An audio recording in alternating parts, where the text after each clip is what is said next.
have Erebus ask to meet the three family heads to tell them Han Shu's stance on the matter. Almost immediately, the family heads got in line, putting aside Han Shu's current strength. His exploits across the Dominion of Darkness more than a decade ago, including his rampage in the city of Gorging Clouds and killing of Wallace and Hoffs, had spread far and wide throughout the entire Dominion.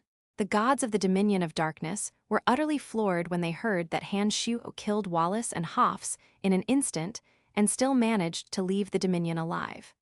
Nobody would dare to cross such a person. Ayabashi, Erebus, I've stayed in this city for the past couple of days and really enjoyed all the feats we had. However, I still have some matters to attend to, so I will be leaving for Hushville City today, he said as he was about to bid them farewell at the forest outside of the city. During the past 2 days, Han Shu had Ayabashi and Erebus go around spreading some news while also dining and chatting with them. But Carmelita and Andre didn't show up at the very end. He felt a little down about it, so he was about to leave today. Don't overthink it. Andre's busy tending to city matters, so he doesn't have much time. Carmelita's still cultivating in seclusion. Perhaps she doesn't even know you're here, Erebus explained. While Han Shu knew that it simply wasn't true, he merely smiled and didn't press the matter. Waving as he walked away, he said, "Take care, you two. Come to the Fringe when you're free. You're always welcome there." He then zipped away to the distance before disappearing from the horizon. Some time later, a rustling could be heard from the forest. Carmelita came to Erebus and Ayabashi's side and looked towards the direction Han Shu had gone in. "I guess he won't come back here ever again." "No, he will when he has the time."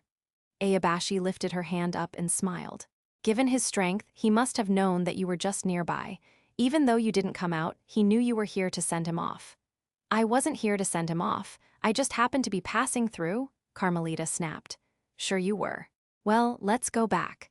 I have quite a few things I want you to hand to the city lord. It should be able to greatly increase your power," she said as she walked back towards the city holding Carmelita's hand.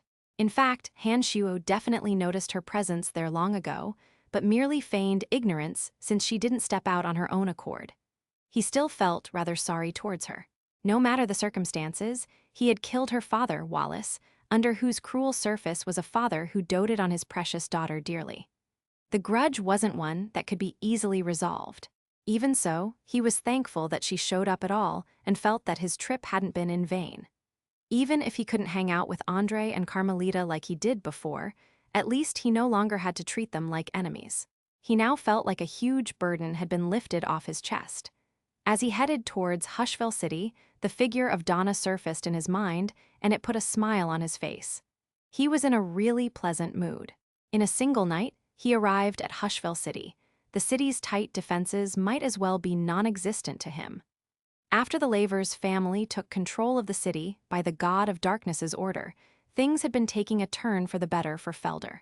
Not only did he manage to save the Lavers family, he managed to take control of one of the 7 cities within the Dominion of Darkness. The miserable days back when he was in the city of Gorging Clouds was long beyond him. Now he managed Hushville City with a passion. Unlike Andre, Felder seemed to have made a breakthrough in his mind state thanks to the countless hardships he had overcome. Not long after he became the city lord, he became a late-stage high god. With his newfound power and a stigma in his soul, his influence grew to the point he could easily suppress the patriarchs of the other influential families in the city, allowing the Lavers family to prosper under his reign.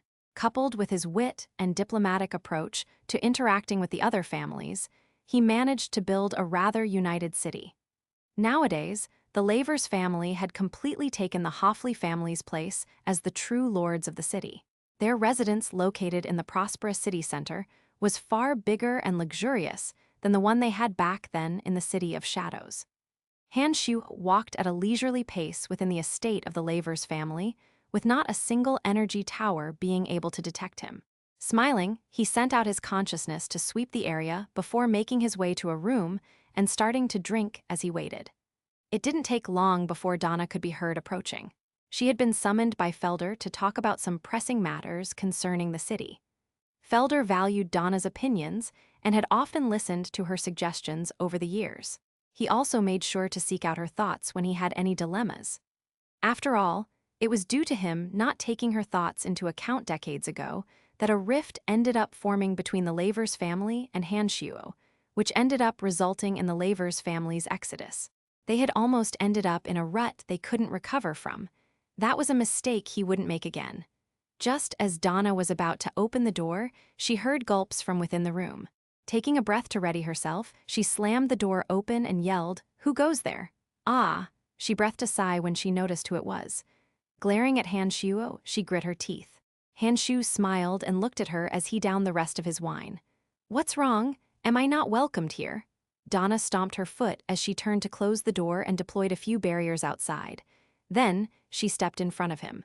"Why did you come?" Holding her hand, he smiled. "Should I not have?" A look of joy bloomed on Donna's face as she stroked his face, muttering, "I thought you'd never come looking for me ever again. I was planning to come look for you after I finished dealing with affairs here. I didn't think you'd really come." He helped her take a seat beside him. "Well, I did come for you in the end. How's life in Hushville City?" "Pretty good. My father is now a late-stage high god. With the god of darkness himself appointing my father as the city lord, the other families in the city don't dare to cause trouble.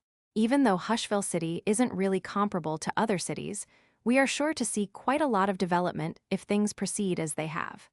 She smiled and locked her hands with his as she continued to tell him about the city.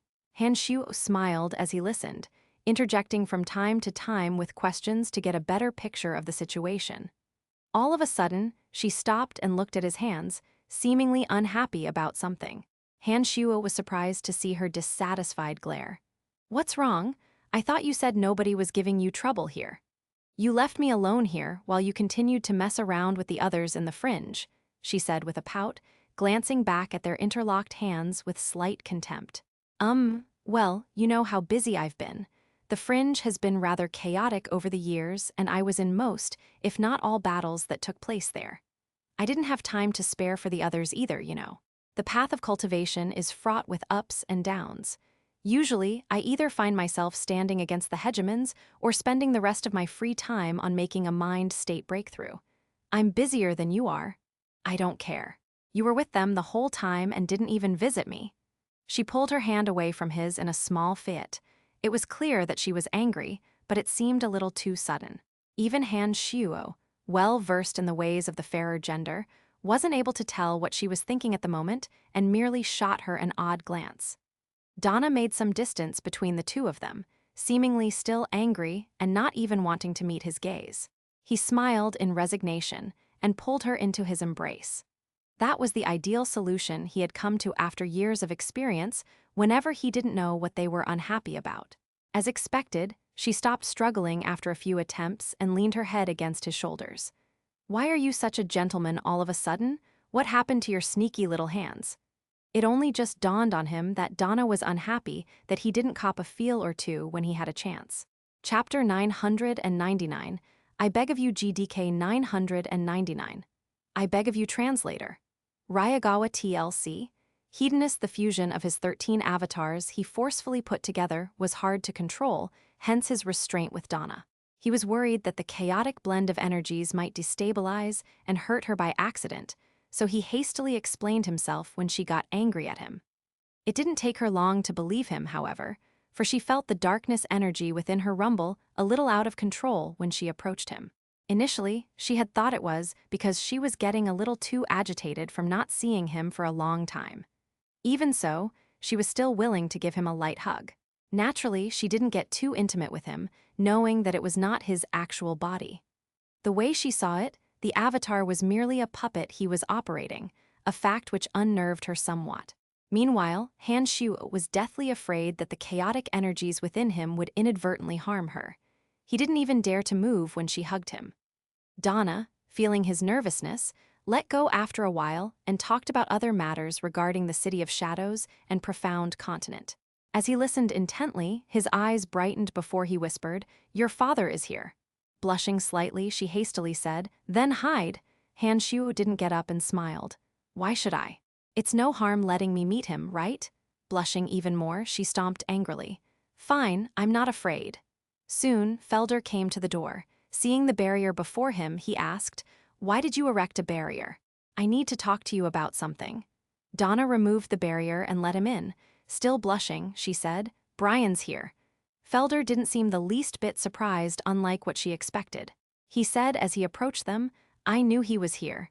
I didn't think he'd find you so quickly. I was planning to have a talk with you about him." Even Han Shuo was surprised that Felder knew of his presence and sat straight warily. "Did you hear about my arrival from the City of Shadows?" Felder shook his head and took a seat. "The God of Darkness informed me about it directly." All of a sudden, Donna looked outside before hastily shutting the door.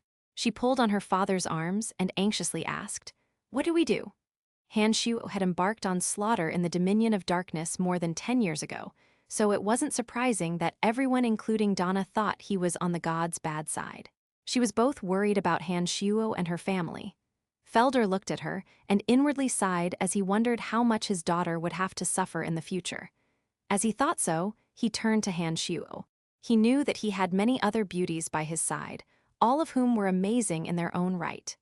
Donna, however, was someone from the Lavers family that had done Han Shuo harm in the past before, though they ended up losing out from it. It wasn't something they could just hand-wave away. Even if Han Shuo could forgive them, what about the other women who were with him? "Donna, what are you worried about?" Han Shuo said. "The fact that I dared to come means I'm confident I'll be able to leave easily." "Don't worry. It's different.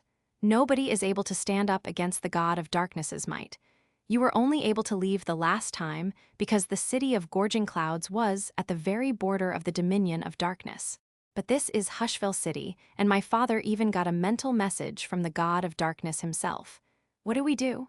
She didn't let her guard down one bit, even though Han Shuo was completely relaxed. As her actual power was quite weak, she couldn't truly understand the might of a quintessence over God. Just like how Han Shuo could detect any and everything within the fringe, the God of Darkness could also make sure anyone weaker than him wouldn't be able to leave his dominion no matter what. Han Shuo was only able to escape the last time not because he left in the nick of time, but because the God of Darkness was going easy on him. However, Donna was too weak to truly understand the dynamics at play here. "Don't worry, I'll be fine," he comforted once more before turning back to Felder. "The God of Darkness didn't ask you to deal with me, right? What message does he have for me?" He sounded casual even though he was speaking to Donna's father. At his level of power, social norms and hierarchies no longer held a firm binding on him. You knew that the God of Darkness wasn't out there to get you. Felder seemed a little surprised about it. "I came to the Dominion of Darkness by invitation from the three of them, after all," he said with a chuckle. "Not to mention, if he wanted to come get me, he wouldn't bother informing you about it first." While Felder was a late-stage high god now, he posed not the slightest threat to Han Shuo at all, who could kill him with utter ease if he wanted to. The God of Darkness, having witnessed Han Shuo's power a decade ago, wouldn't bother sending Felder to take him out if that was his intention. Hearing that, Felder smiled in resignation, knowing that Han Shuo was speaking the truth. If he could kill Jial so easily a decade ago, not even the whole of Hushville City combined would be able to do anything to him now. However, something suddenly dawned on him. "3 people invited you here. Who else is there? The gods of death, destruction, and darkness invited me here. I have no idea what they are up to." Donna and Felder watched him with utter astonishment. Those 3 were akin to mythical beings as far as they were concerned. They were people they worshipped in the shrines and had never seen in person before. How could these people who stood at the pinnacle of Elysium invite him over, not to mention all 3 of them at once? They were obviously treating him like an honored guest. It was so ridiculous it sounded impossible. Quintessence overgods were hardly known for their humility and only got along with their own ilk.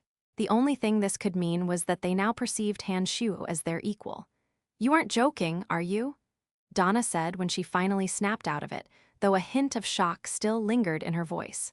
Han Shuo knew the implications, but he didn't elaborate on it. "So, what did the God of Darkness ask you to tell me?" Felder finally recovered from his shock and drew a deep breath before recalling the message and making sure he got it right. "He wants you to head to the Shrine of Darkness in the next 2 days. I will tell you where it is." Then, he turned to his doubtful daughter and said, "I'm afraid that what Brian says is true.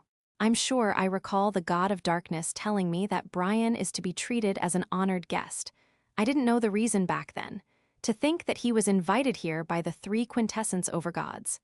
Donna repeatedly looked Han Shu down before she said, Did you really get that powerful?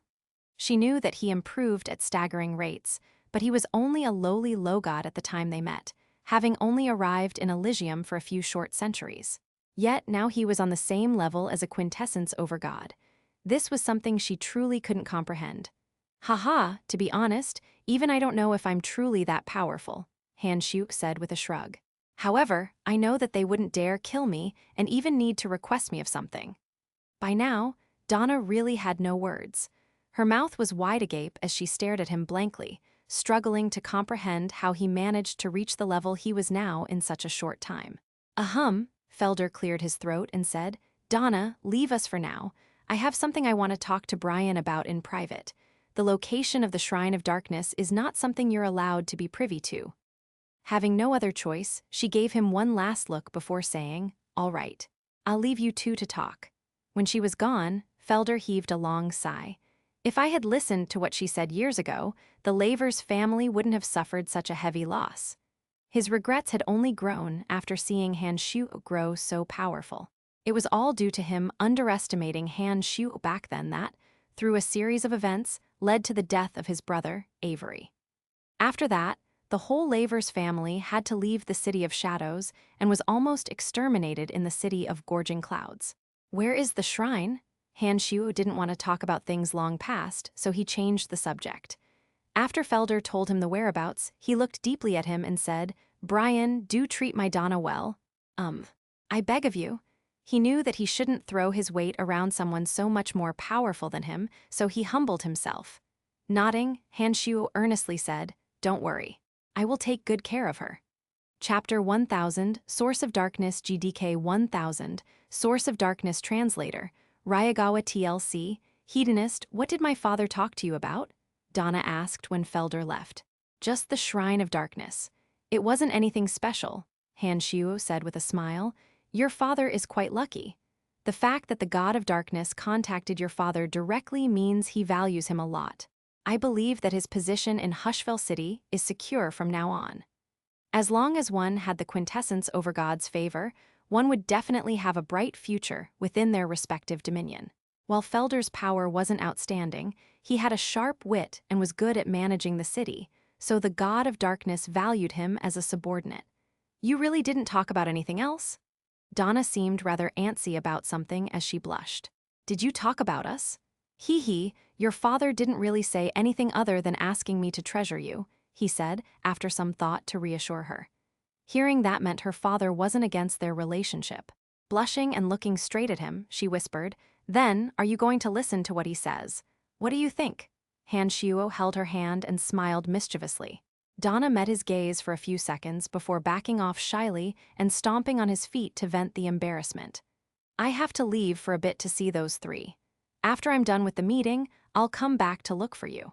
If there isn't anything urgent you have to do here, make some preparations to go to the fringe with me. She was just as surprised as she was moved by the offer, but she hesitated. Let me talk to my father about it first. There are quite a lot of things in the city we have to deal with, and our family is rather strapped for manpower. Don't worry, your father will do fine with the backing of the God of Darkness. Nobody will dare cause him trouble. Not to mention, you can't be here to help him forever, and I also need an extra pair of hands for the many issues in the fringe. He held her hands in his own and smiled sweetly. He was indeed kept rather busy in the fringe, but thanks to Phoebe, Emily, and the many other members of the House of Han, he didn't really need extra manpower. It was just a convenient excuse. I'll talk to father about it, she happily said. It seemed that she was serious about arranging her departure now. I'm sure your father will let you come with me, he said as he stroked her hair. All right, I shall take my leave now. I'll come to fetch you when the matter is settled. Donna was a little unwilling to see him leave, wanting to get a little more intimate with him for a little longer. But after recalling how weird his avatar was, she discarded the notion and let him go after asking him to stay safe. Han Shu then headed for Mirage City. According to Felder, the Shrine of Darkness was located in the murky woods of Miakvitter, which was situated between Hushfell City, City of Shadows, and Mirage City. The trees in the forest towered high into the skies, blocking off sunlight and moonlight alike, making it dark and murky even during the brightest days. Han Shuo had long guessed that that was where the Shrine of Darkness would be. After all, Miyakvidar was forbidden to most people. Anyone who entered without permission would never leave alive. Even though Han Shuo had a hunch about its location, he didn't dare to check it out himself. Back then, the quintessence overgods were practically a myth to him when he was still weak. While it was quite some ways away from Hushville City, Han Shuo's speed had improved considerably, and he managed to reach the entrance in half a day. He felt the dark element that permeated the surroundings, took a deep breath, and stepped into the forest. Though he put up a confident front in front of Felder and Donna, he did feel a little anxious about entering Miyakvidar. If the three quintessence overgods decided to wipe him out there, he wasn't confident he could leave such a unique place that easily. He spread his consciousness out after entering and felt out the flow of the dark element before heading into the depths. I wonder what the gods of death, destruction, and darkness really want to see me for. As much as he pondered on the notion, he couldn't figure out an answer for it. According to Nestor, they didn't invite him over just to discuss a simple alliance with the Fringe. Han Shuo had never planned to join the Battle of the Gods in the first place, but Nestor made it sound like it was something he couldn't avoid. Even the ever-neutral dominions of destiny and space wouldn't be able to avoid the repercussions of the upcoming battle, so it definitely wasn't going to be an ordinary one. Based on the secrets he managed to extract from Kaiser's soul about how the God Hunters were actually part of the machinations of the 12 overgods, Han Shuo began to be really wary about them. He didn't understand why they watched as he slowly grew stronger. It seemed that they were planning to use his strength to open Eternia for some purpose. He had taken the risk to come to clear his doubts about it. He walked deeper and deeper into the forest at a leisurely pace, stepping on the soft, fallen leaves as he did so and correcting his course by sensing the dark element to ensure he was always heading for the center. Han Shuo didn't detect any sign of life in his surroundings, which made it eerily quiet. As he went deeper, he noticed that the concentration of other elements thinned while the dark elements grew denser. All of a sudden, the light around him disappeared and he found himself in pitch-black darkness. He also noticed that there was no longer any trace of other elements apart from the dark element around him. His consciousness told him that he still wasn't at the spot with the highest concentration of dark element yet, so he definitely wasn't in the Shrine of Darkness. He could no longer rely on his sight, so he used his consciousness to sense his way to the shrine. After some time, he found himself at a source of darkness out of which dark element poured out in all directions. The amount of dark energy seemed boundless like a sea. It was as though this was the source of all the darkness element in Elysium. It was the power of the quintessence. He immediately knew that he had arrived at his destination. Soon, he would be able to see the God of Darkness. Only the quintessence could possess such boundless power. Han Shuo cleared his throat to make his presence known. Then, he noticed that the dark element in his surroundings suddenly energized, pushing down against him like a constricting cage while pressing against every corner of his body.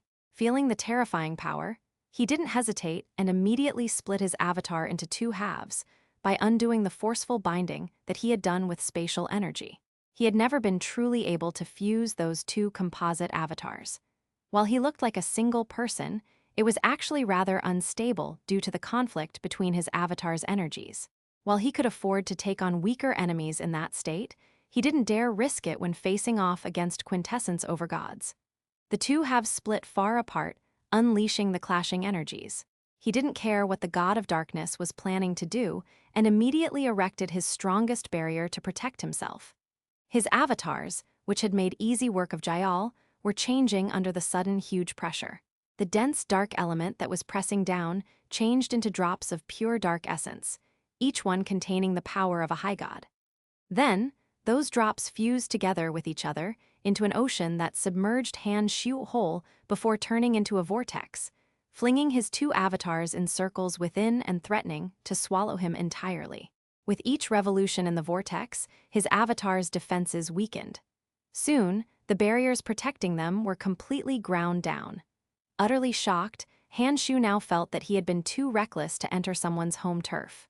He had never expected to be suddenly attacked without so much as a word, and even face the threat of losing his two avatars. The power of a quintessence over God was truly unfathomable. Chapter 1001, Qualification. Chapter 1001, Qualification. Translator. Ryagawa TLC. Hedonist Han Shuo had completely no idea what the god of darkness was planning. As his two avatars gradually weakened amidst the vortex of darkness, he felt a really foreboding sense of danger and focused all his attention on resisting the god of darkness. It was only now that he realized that his imperfectly fused avatars still weren't powerful enough for him to deal with quintessence over gods. As the two different forces were ground down by the vortex, Han Shu began to feel more and more powerless. The only thing he could try to do was attempt to fuse them together. For as long as he could do it, he definitely wouldn't have to fear the god of darkness any longer. It was a shame that fusing all 13 types of energies was far too hard. It would be a miracle if he really succeeded in doing so within such a short time. As his avatar's powers were slowly ground down, he slowly began to panic. All of a sudden, an idea occurred to him. If he couldn't fuse them together, perhaps he could try making the conflicting energies clash with each other to generate a powerful reaction. He immediately brought his two avatars close together. Now, the defensive energies he had around his bodies were converted into two distinct rampaging streams of energy, which were sent shooting into each other. A huge explosion could be heard once more as the force of the repellent reaction spread out in all directions. Han Shu managed to utilize the shockwave generated from the explosion to propel himself out of the dark vortex. Without a second thought, he immediately made his way to anywhere with a lower concentration of the dark element. Oh, it sounded like someone was surprised that Han Shu's two avatars managed to escape the power of the quintessence of darkness. However, Han Shuo couldn't be bothered by anything else other than making his retreat in an attempt to make as much distance as he could from the quintessence. Even then, he had underestimated the power of quintessence.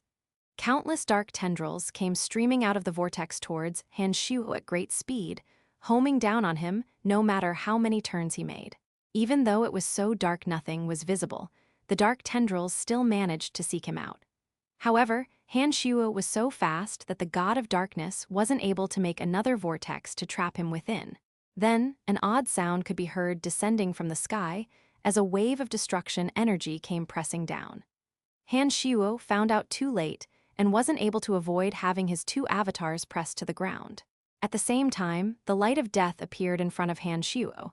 Nestor's visage was slightly visible in that light. The gods of death, destruction, and darkness figures now appeared before him. When he saw them appear, he calmed down. There wasn't much else he could do now to escape now that the three of them had shown up. Even if his two avatars ended up destroyed here, his main body was still in pandemonium. In a desperate bid, he forced his two avatars together and had each avatar hold the other's hand tightly. All of a sudden, unbelievable waves of pain could be felt throughout his body. The clashing energies had traveled from each of the avatars to the other through the held hands that acted like a bridge rapidly and unseen. But it sent lots of torment into the souls of both his avatars. It was so painful he felt like his heart and lungs were being torn out. The whole time, he hadn't dared to let the two avatars actually touch one another, because he felt the pain of his soul burning when their hands accidentally brushed against each other once. It was the kind of pain 10 times worse than what he felt when breaking through to the Skybreak realm. If not for his insane endurance and willpower he had obtained from cultivating demonic arts, the pain in his soul would have caused them to dissipate. However, he also realized back then that the two avatars touching generated an unbelievably powerful energy field. It was a last resort. Whoa! Amazing? Not bad.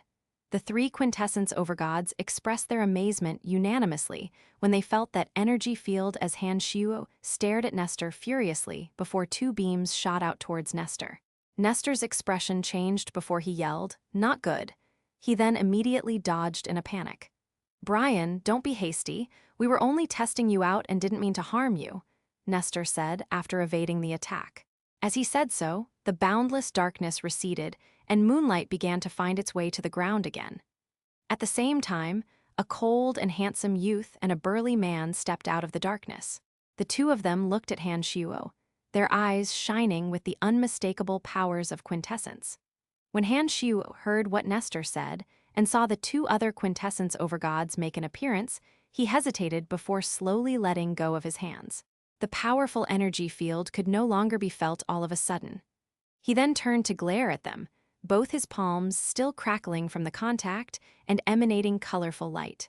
It was as if his body stored a boundless force of nature that was trying to force its way out of him.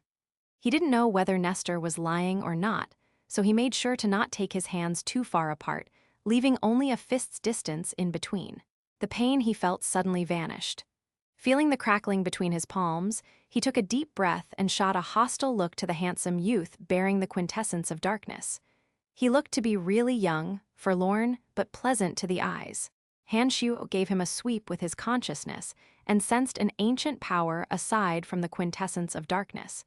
It was as if he was an existence that had seen and experienced it all. He knew that the man was only young on the surface. There was no doubt that he had lived through eons and had probably existed before Profound Continent did. The god of darkness, Ammon, returned the favor by looking Han Shu up and down. After that, he nodded and said in a gentle voice, "That was pretty decent. You now have the qualifications to talk to us. Well, that just now was just a lesson. You killed two of my city lords in my dominion, after all. I fought to test if you were qualified to talk to us," said the burly man with the quintessence of destruction. All three of them had the same ancient aura about them. Han Shu knew that their appearances were far from representative of their actual age. His own age couldn't even compare. Even then, Han Shu still couldn't let his guard down. He carefully observed their expressions and behavior, and eventually noticed that they didn't contain the slightest hint of deceit. He felt that they really didn't ask him to come with the intention of wiping him out. Putting aside the role he would play in the opening of Eternia, there was little he could really do about it if Nestor was serious about dealing with him. After this encounter, he knew that he was still not a match for the quintessence overgods until he could fuse all 13 energies together.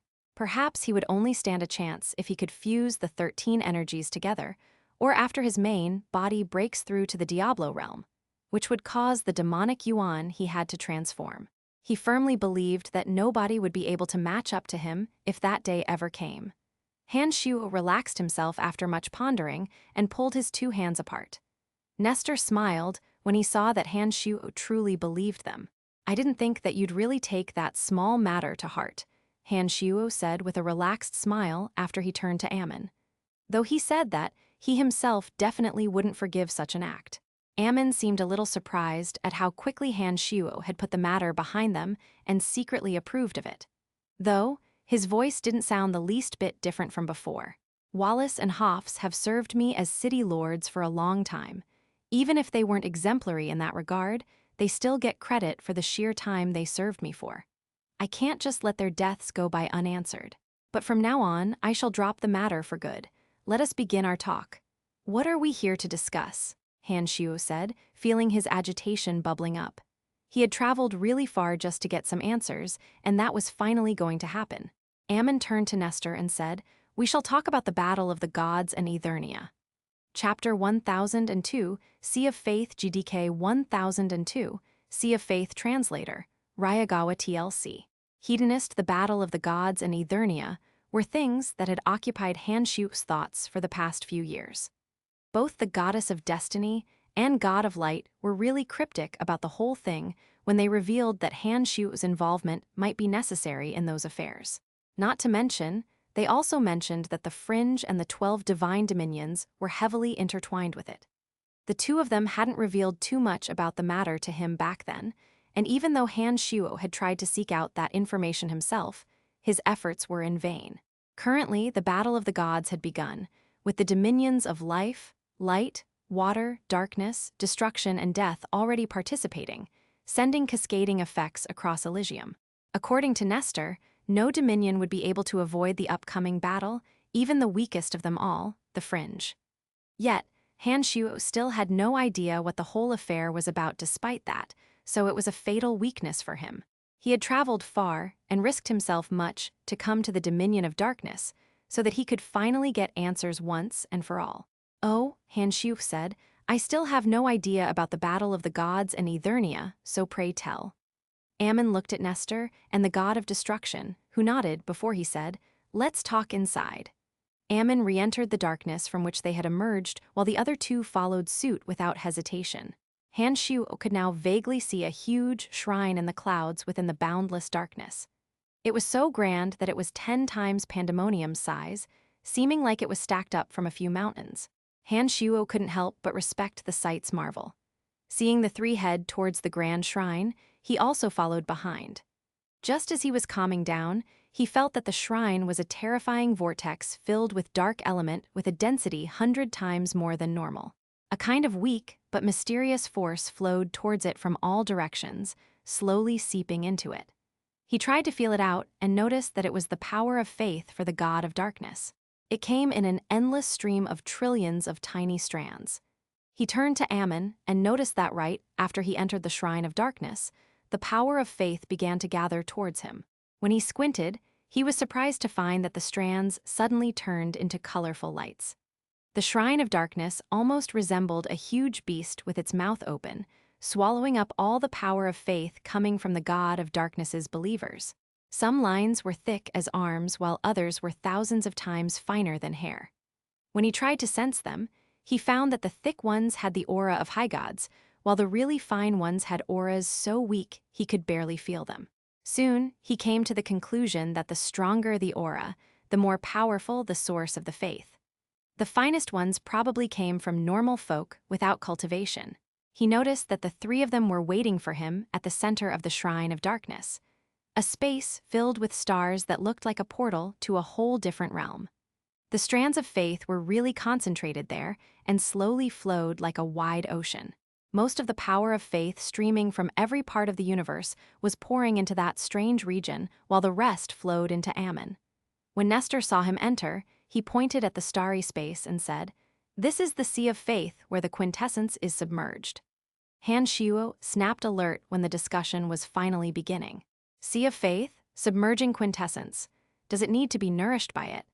If we want to use the power of quintessence, we need to constantly refill its power by submerging it in the sea of faith at set intervals to cleanse all the impurities that form on it. Only by doing so can we continue to use its power, Ammon explained. Han Shuo hadn't been aware that quintessences had to be cared for so deeply. He had thought that once an overgod received it, they would be able to use its power indiscriminately. When he was on the profound continent, he noticed that many lesser planes had lots of shrines that proselytized their faith to gain more followers for the power of faith to fuel their respective gods. Han Shuo had initially thought that to be a method used to bolster the power of the domain of divinity. It seemed it also had an important role to play for quintessence overgods too. If they had to constantly refill the power of their quintessence, it was no wonder they would scramble to build shrines and gain followers even on the lesser planes. What happens if a quintessence isn't refilled or regularly cleansed by the sea of faith? Han Shuo asked. Then the bearer of the quintessence will die.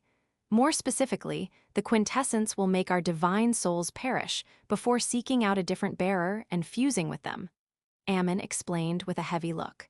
In other words, if you no longer have believers in any world and use up your power of faith, you will be abandoned by the quintessence for another replacement. That's right. Ammon hesitated, but he continued his explanation. Quintessence shards are unique items in that regard. Once a quintessence abandons us, it will seek out another suitable god that has fused with a quintessence shard and absorb the shard to convert it into power of faith. Quintessence shards are essentially crystallized forms of faith. As long as the new bearer of the quintessence manages to obtain believers before their power of faith runs out, it will be fine. The quintessence will be able to sustain itself with the incoming stream of faith. Can overgods without shards also obtain the quintessence after your souls are smothered out by it? Of course, the god of destruction, Kratos, answered. But that only applies if nobody else has shards. The moment they fuse with the quintessence, they will have to immediately garner the power of faith to feed it or end up just like the previous bearer. Usually, that hardly happens. We will not allow a demi-overgod cultivating the same energy as we do to garner the critical number of believers. That is also the reason why Nestor didn't care about powerful demi-overgods like Log or Dagmar, but worried a great deal about Han Hao. Nestor didn't seem mad at Kratos for using him as an example. He nodded and said, "To us, even low gods with quintessence shards are 100 times more threatening than foe overgods without one." Chuckling, he continued, "Had Hanhao not formed a new quintessence himself, I would have killed him even if the goddess of destiny disapproves of it." Han Shuo humphed at hearing past matters brought up. "Seems like as long as the gods with quintessence shards can ruin your faith and steal some of your worship, they will eventually be able to replace you. I had thought that you were eternal existences." "There is no such thing as an eternal existence," Kratos said with a laugh. "Even that powerful being who brought you from another universe was exterminated by the All-Mother. The All-Mother herself, which most consider eternal, had also almost perished in her solitude in Eternia." Han Shu's expression immediately changed. All this time, he had only learned about Gu Tianzai, the exalted demon lord, from the cauldron of myriad demons. Even though he suspected the 12 overgods knew his true identity, he couldn't be sure of it until now. To think that he had tried to lay low after coming to Elysium in fear of being discovered. "Does that mean you weren't tolerating my presence in the Dominion of Darkness back then solely on the Goddess of Destiny's account?" Ammon's lips curved into a disdainful smile. "On her account, she doesn't have nearly enough clout for that." "That means I don't owe the Goddess of Destiny any favors then," Han Shuo said with a chuckle. Chapter 1003 Her, Chapter 1003 Her. Translator, Ryagawa TLC. Hedonist, why are you telling me about the relationship between the Sea of Faith and Quintessence? And what does the Battle of the Gods have to do with Eternia opening? Han Shuo asked. "I only want you to know that we who stand at the apex of Elysium are not irreplaceable, and that we are bound by the Quintessence," Ammon said. "Just like how we obtain faith from our believers, someone else also draws worship from us. A huge part of the faith we receive is channeled by the Quintessence to the All-Mother," Nestor said with a serious look. "Put a little harshly, we overgods are merely the slaves of the All-Mother. Through us, she monopolizes the faith of all life, and the moment we are no longer able to generate sufficient faith for her, we will be replaced." After he said that, Ammon and Kratos grimaced. Han Shu widened his eyes in realization. It seemed that being in Quintessence Overgod wasn't that amazing of a deal after all. The All-Mother that created the world had a tight leash on them and used them to harvest the power of faith for herself. While the 12 Quintessence Overgods seemed impressive and powerful, that was merely a tangential benefit. Even though they stood supreme to most others and could use the power of Quintessence, they were shackled by an obligation they didn't ask for. "Why would you dare discuss this with me?" Han Shu asked after some thought. "You make it sound like you won't be able to escape the grasp of the All-Mother no matter what. What happens if she finds out about it?" Kratos smiled and took a deep breath. "The situation has changed. Many years ago, a really powerful being came here through a crack between two universes. We overgods and the All-Mother both felt the terrifying might of that person. You should know who I'm talking about." Han Shu knew that they were talking about the Gu Tianzai, the exalted demon lord. As Han Shu's power grew, he came to understand how truly powerful that person actually was. Even he could be sure he wouldn't have to fear Quintessence Overgods once his ascension at the Diablo realm is complete. So the exalted demon lord, who was a realm higher, was surely almost unmatched in this universe. Only the All-Mother could conceivably harm him. "I know who. Go on," Han Shu said and waved for him to continue. He had torn through the barricades between the two universes. Right after, the All-Mother ordered us to join her and take out that person before he could recover. It would be hard for you to imagine, but that battle was so destructive that many lesser planes were completely annihilated entirely from it. The 12 of us only managed to force him back, while the All-Mother was the one who truly dealt the finishing blows. After so many years, I still remember how distressed I felt when I thought about that person. I didn't think anyone, but the All-Mother could possibly be so powerful to the point of being able to destroy an entire plane in one gesture.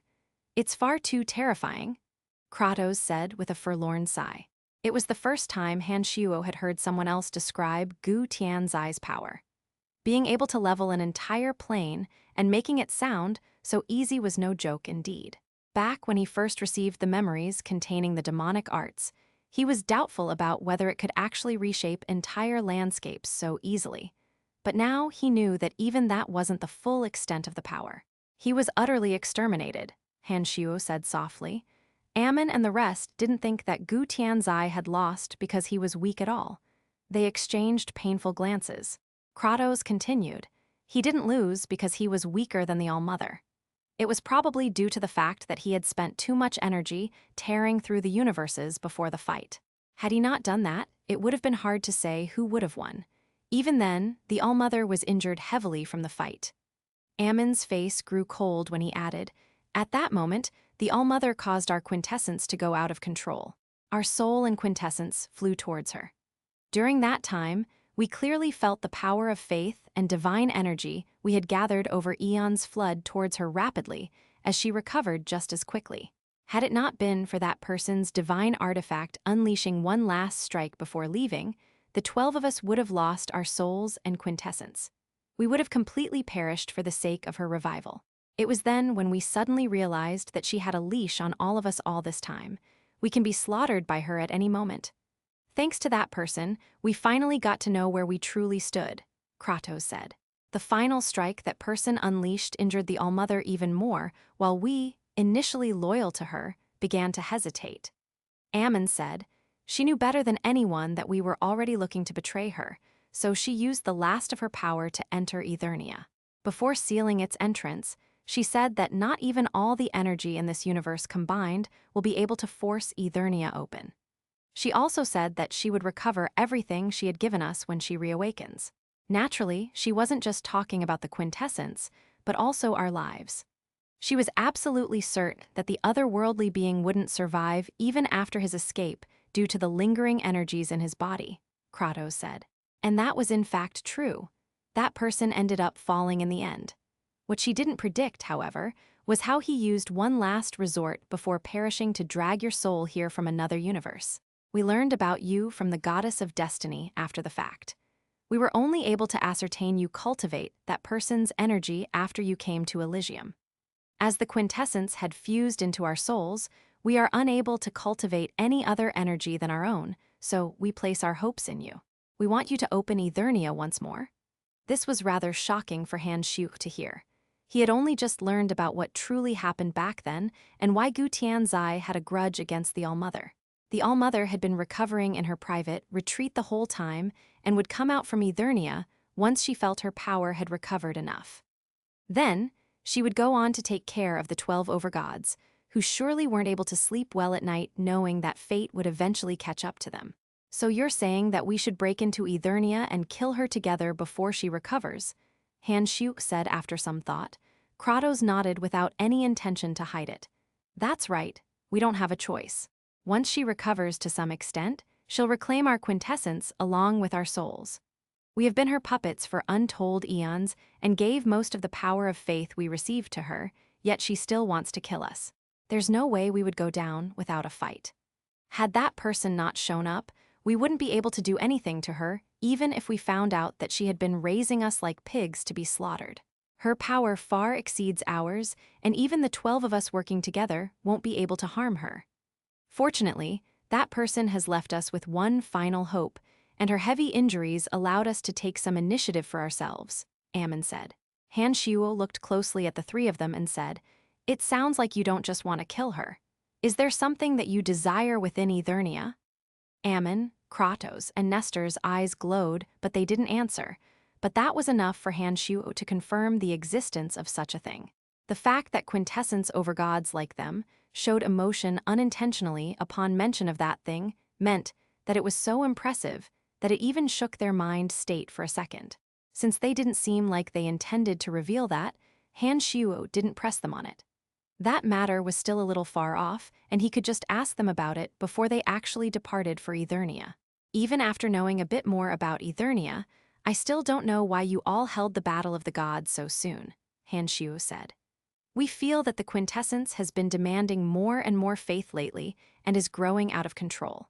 Even though we are unable to feel her presence, it seems like her control of our quintessence has only increased with time. There's not much we can do about it even if we try, so that can only mean the All-Mother might emerge from Eternia soon," Ammon said with a grim look.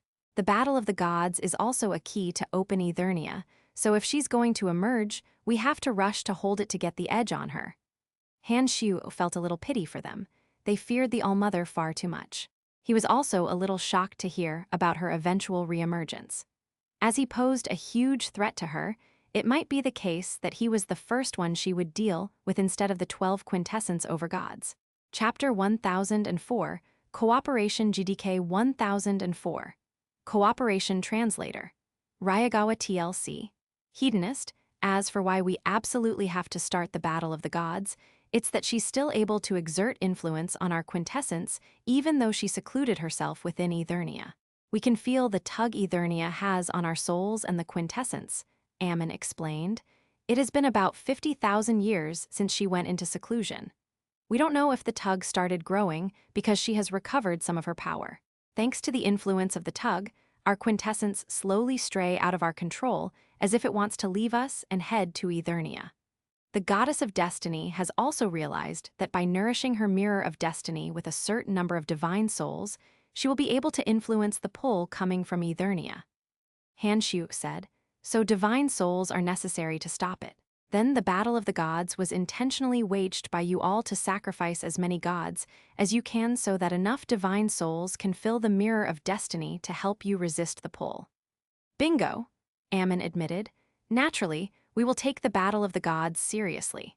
It will be even better if we can sacrifice each other's men than our own to nourish the mirror of destiny. Wait, so does that mean that every time the goddess of destiny comes to mediate, the mirror of destiny has been nourished enough? Ammon nodded once more. Han Xiu took a deep breath in shock. He had never expected the battle of the gods to contain such secrets. It was no wonder it couldn't be avoided. All of a sudden, he suddenly recalled the memories of Hegemon Kaiser. Since you want to preserve as many of your own as you can, why do you let the god hunters roam free? I also heard that if the gods of a certain energy grow too much in number, the quintessence would be affected as well. Ammon seemed a little surprised. How do you even know that? That is indeed the case, but it's different from what you imagine. Apart from needing the power of faith and cleansing from the sea of faith, quintessence also require gods that cultivate the same energy as them to die. That is how they are primarily sustained. It all clicked into place. Quintessence did indeed sound really mystical. They basically consider gods that use the same energy they do as food. While they need to be constantly nourished, they couldn't consume too much at once either. Now, Han Xiu finally knew everything about the battle of the gods, Gu Tianzai, and the All-Mother. Yet he still had no idea why Ammon, Kratos, and Nestor had asked to talk to him. All right, so can we finally talk about why you asked me to come here? Han Xiu said, after he quelled his excitement and curiosity. However, the three of them quieted down for some reason in contrast to their previous patient explanations. Oh, is there anything inappropriate about that? That isn't really the case, Nestor said before he turned to Ammon and Kratos and asked, do you two think that he is worthy to stand on our side? Ammon and Kratos gave Han Xiu a close look down once more, hesitated before they nodded. Very well, Nestor said. We hope that you will work with us and keep our losses in the battle of the gods to a minimum. Additionally, we hope you will fight together with us at Eternia. What's in it for me? Han Xiu asked after a pause. Originally, you would have outlived your usefulness after Eternia opened. We were planning to deal with you after, since your terrifying potential means you'll be a threat to us in the future, Nestor said solemnly. But if you agree to fight by our side, we will agree to do our best to ensure your survival. As for what happens after, we will make our decision until after Eternia is dealt with. Han Xiu had known as much. It wouldn't be surprising if the 12 overgods turn on him once Eternia was unsealed. The exalted demon lord Gu Tianzai had terrified them too much. Even after he was eliminated by them and the All-Mother, he managed to leave a legacy in the form of Han Xiu. It only made sense that they'd try to kill him too. In other words, you're saying that you'll help protect me from being killed by the others once Eternia opens. And after Eternia, we will go our separate ways. Han Xiu carefully asked. That's right. What in the world is inside Eternia anyway? Han Xiu asked. The three's expressions changed. Nestor whispered, it's something that can make a new creator if the goddess of destiny's guess is to be believed. Regardless, we will definitely strive to fight for it. So it turned out that they weren't only rebelling for their lives. That was their true goal after all. He seriously considered their offer and said, "Where does the goddess of destiny stand on killing me after Eternia opens?" Kratos made an odd smile. Ha ha ha, she was the one who suggested it. Han Shuo's heart sank as his expression grimmed. After a while, he nodded and said, "All right, I will work with you." He didn't expect that she would be the one to suggest it. Based on his observations on the auras and expressions of the three, they were telling the truth. "Haha, you really agreed so easily?" Kratos said. "If I can't even take on Ammon alone, I won't have a chance against all 12 of you," he said with a shrug. He knew that no matter who obtained that item that would make them the new supreme god, their first target would be him anyway. But if he could avoid being killed right after Eternia's opening and manage to enter it, he might yet stand a chance. "All right, let's discuss the details then," Ammon said. They proceeded to refine the agreement, including the fact that the Fringe would be joining the Battle of the Gods and how they would deal with the others when Eternia opened up. Meanwhile, at the center of the Shrine of Destiny, the goddess stood in front of a starry mirror. She shot a white beam into its center, causing the stars within to explode and turn into nebulas. The debris gathered and formed a new plane containing various energies. When some light from the depths of the universe touched the plane, life was born. The destruction and rebirth of a plane, along with life and death, could be seen through the mirror. All of a sudden, thin white lines began to connect the various life forms that could be seen through the mirror, allowing their souls to resonate. With tug on a string, she caused a foreign life form to emerge. His birth, growth, sickness, and death could all be seen unraveling at a speed visible to the naked eye. Nothing could elude the goddess of destiny. As if she was handling fine artwork, she carefully tightened the thread around her fingers and gave it a tug, breaking it. The life form connected to the thread died suddenly before a white light exploded from the goddess's hands and enveloped all the threads.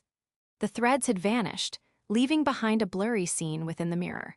It showed the Shrine of Darkness and Han Shuo, Kratos, Ammon, and Nestor discussing something. The four of them were completely unaware of this scrying ability of hers. They were currently discussing the Battle of the Gods, opening Eternia, and how they would work together. Something flashed across her eyes as she watched. All of a sudden, she wiped the scene in the mirror away. Chapter 1005, Distance GDK 1005, Distance Translator, Ryagawa TLC. Hedonist deep underground within Pandemonium was the ninth realm mystical yin harvester, at the center of which was a room to which all the energy the formation gathered was channeled. Han Shuo's main body sat in the room, covered in electric sparks.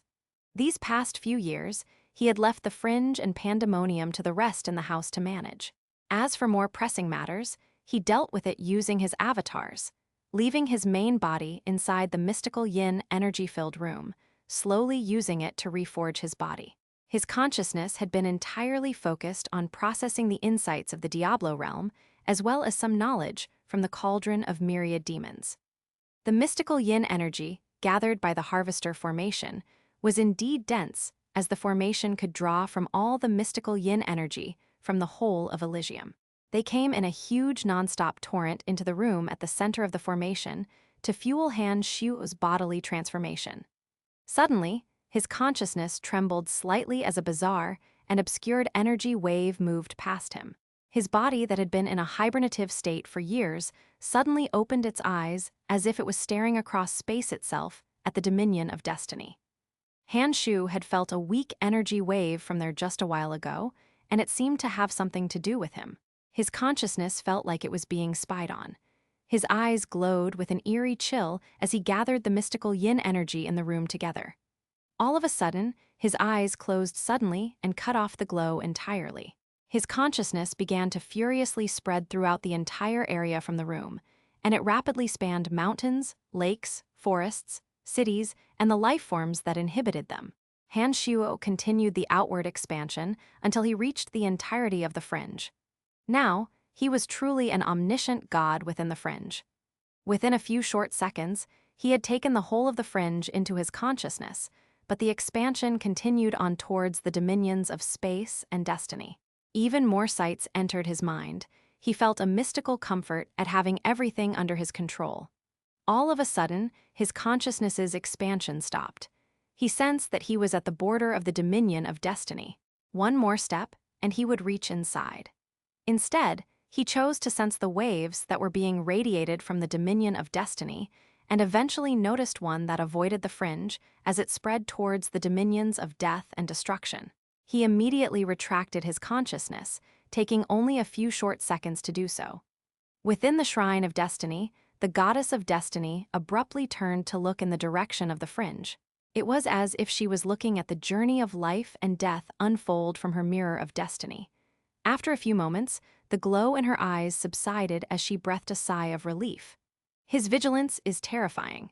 The power that isn't from this universe was actually able to sense the waves of destiny from my end.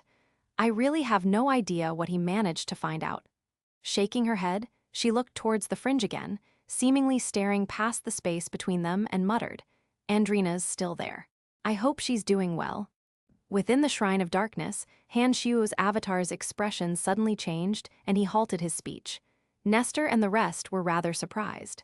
He had been speaking just fine, so what made him shut up all of a sudden? Was there something that displeased him? Nestor asked, "Is there a problem?" Without answering, Han Xiu suddenly stood up and looked outside to the starry sky. Taking a deep breath, he said with his back facing them, "The goddess of destiny might have learned about our plans."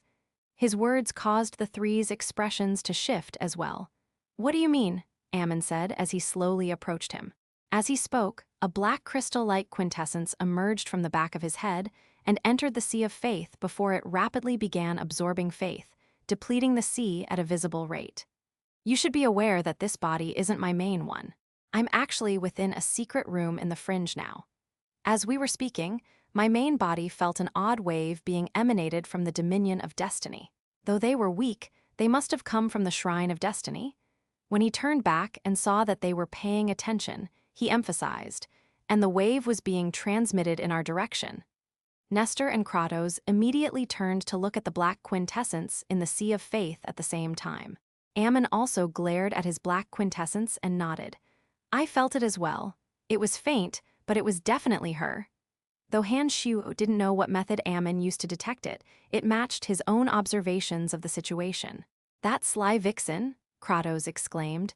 "Did she really think she could control everything? So what if she knows? We can just ignore her." Han Xiu gave Kratos an odd look, not understanding where that animus came from. It seemed that he had some personal misgivings against the goddess. Kratos didn't explain it, however. After a cold humph, he said, "Let us continue. She doesn't matter." Nestor and Ammon furrowed their brows without saying anything. Since the three of them didn't stay too long on the matter, Han Xiu didn't press it either and continued their discussion. 3 days later, Han Xiu left Miakvitter and returned to Hushville City. He immediately went looking for Donna and found her to be waiting for his return. Her face beamed with joy when she saw him. "You're back!" He stepped forwards to take her hand and sat down. "So, did your father agree to let you leave with me?" "Yes. Ever since he found out that you were invited here by the gods of death, destruction, and darkness, he no longer holds anything against you. I told him I would be going to the fringe with you, and he didn't even hold me back. All he did was ask me to maintain a low profile and stay out of trouble, but don't let myself get bullied either." "What do you mean? How would you get bullied there?" He pulled her along and said, "Since your father doesn't have anything else to say, let's go." "Did you really talk to those three?" she asked when she suddenly recalled his meeting with the three quintessence over gods. She felt a little bad for not being able to help him out with anything. Back when Han Xiu just came to Elysium from the profound continent, Donna was still powerful enough to aid him, but now he was someone even she had to look up to. It was as if they were now separated by a huge distance, and she didn't know what she could do about it. Apart from that, she was worried that Phoebe, Emily, Fanny, and the rest would hold it against her for the old grudges between the House of Han and her family. Though she had wished to be with him at the fringe for quite some time, she felt nervous now that she could finally do so. "We're not going straight to the fringe. There's somewhere else I want to visit," Han Xiu said once they left Hushville City. "Where would that be?" she asked, surprised. "The Dominion of Wind." The winds were so strong at Windhall Valley within the Dominion of Wind to the point that it was able to lift a giant boulder. The flying sand and debris in the valley made traversing the landscape a very daunting prospect. Windhall Valley was the main base of operations of the God Hunters in the Dominion of the Wind, which few people knew about. Ever since Miller left without returning, the God Hunters there split into a few factions. Without a dominating force like Miller, they all vied to rule over the others. Apparently, the hegemon died in the fringe. Nowadays, a fellow called Han Hao is gathering the God Hunters into his own force and has taken over the God Hunters in the dominions of earth, water, and fire. "He's said to be here already," said one of the God Hunters in the valley. HMPH, the God Hunter Alliance's rule is that no hegemon shall be allowed to interfere in another's territory. Since Han Hao took over as the hegemon of the Dominion of Death, how dare he stick his nose into the business of other dominions? If he really dares to come to fight for the position of hegemon, I, Naga, won't let him off scot-free, said a lanky middle-aged man with a wrinkled-up face. Han Hao's quite powerful, you know. Even the God Hunters of the other 3 dominions weren't his match, and anyone that resisted was killed. We probably won't be able to do anything about it either. Let's gather all our forces at Windhull Valley and put down our differences for now, until we get rid of this outsider. The Dominion of the Wind needs a hegemon, and that can only be chosen from those of us that cultivate the power of the wind. That outsider shall never triumph over us, Naga said. The others nodded with agreement.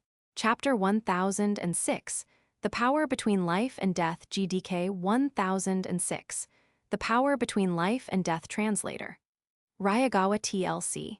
Hedonist, a figure descended into Windhull Valley and unleashed his sinister aura, shocking the God Hunters of the Dominion of the Wind. The next moment, a rustling sound could be heard as more and more figures swarmed into the valley. Amidst the blowing sand and dust emerged Han Hao.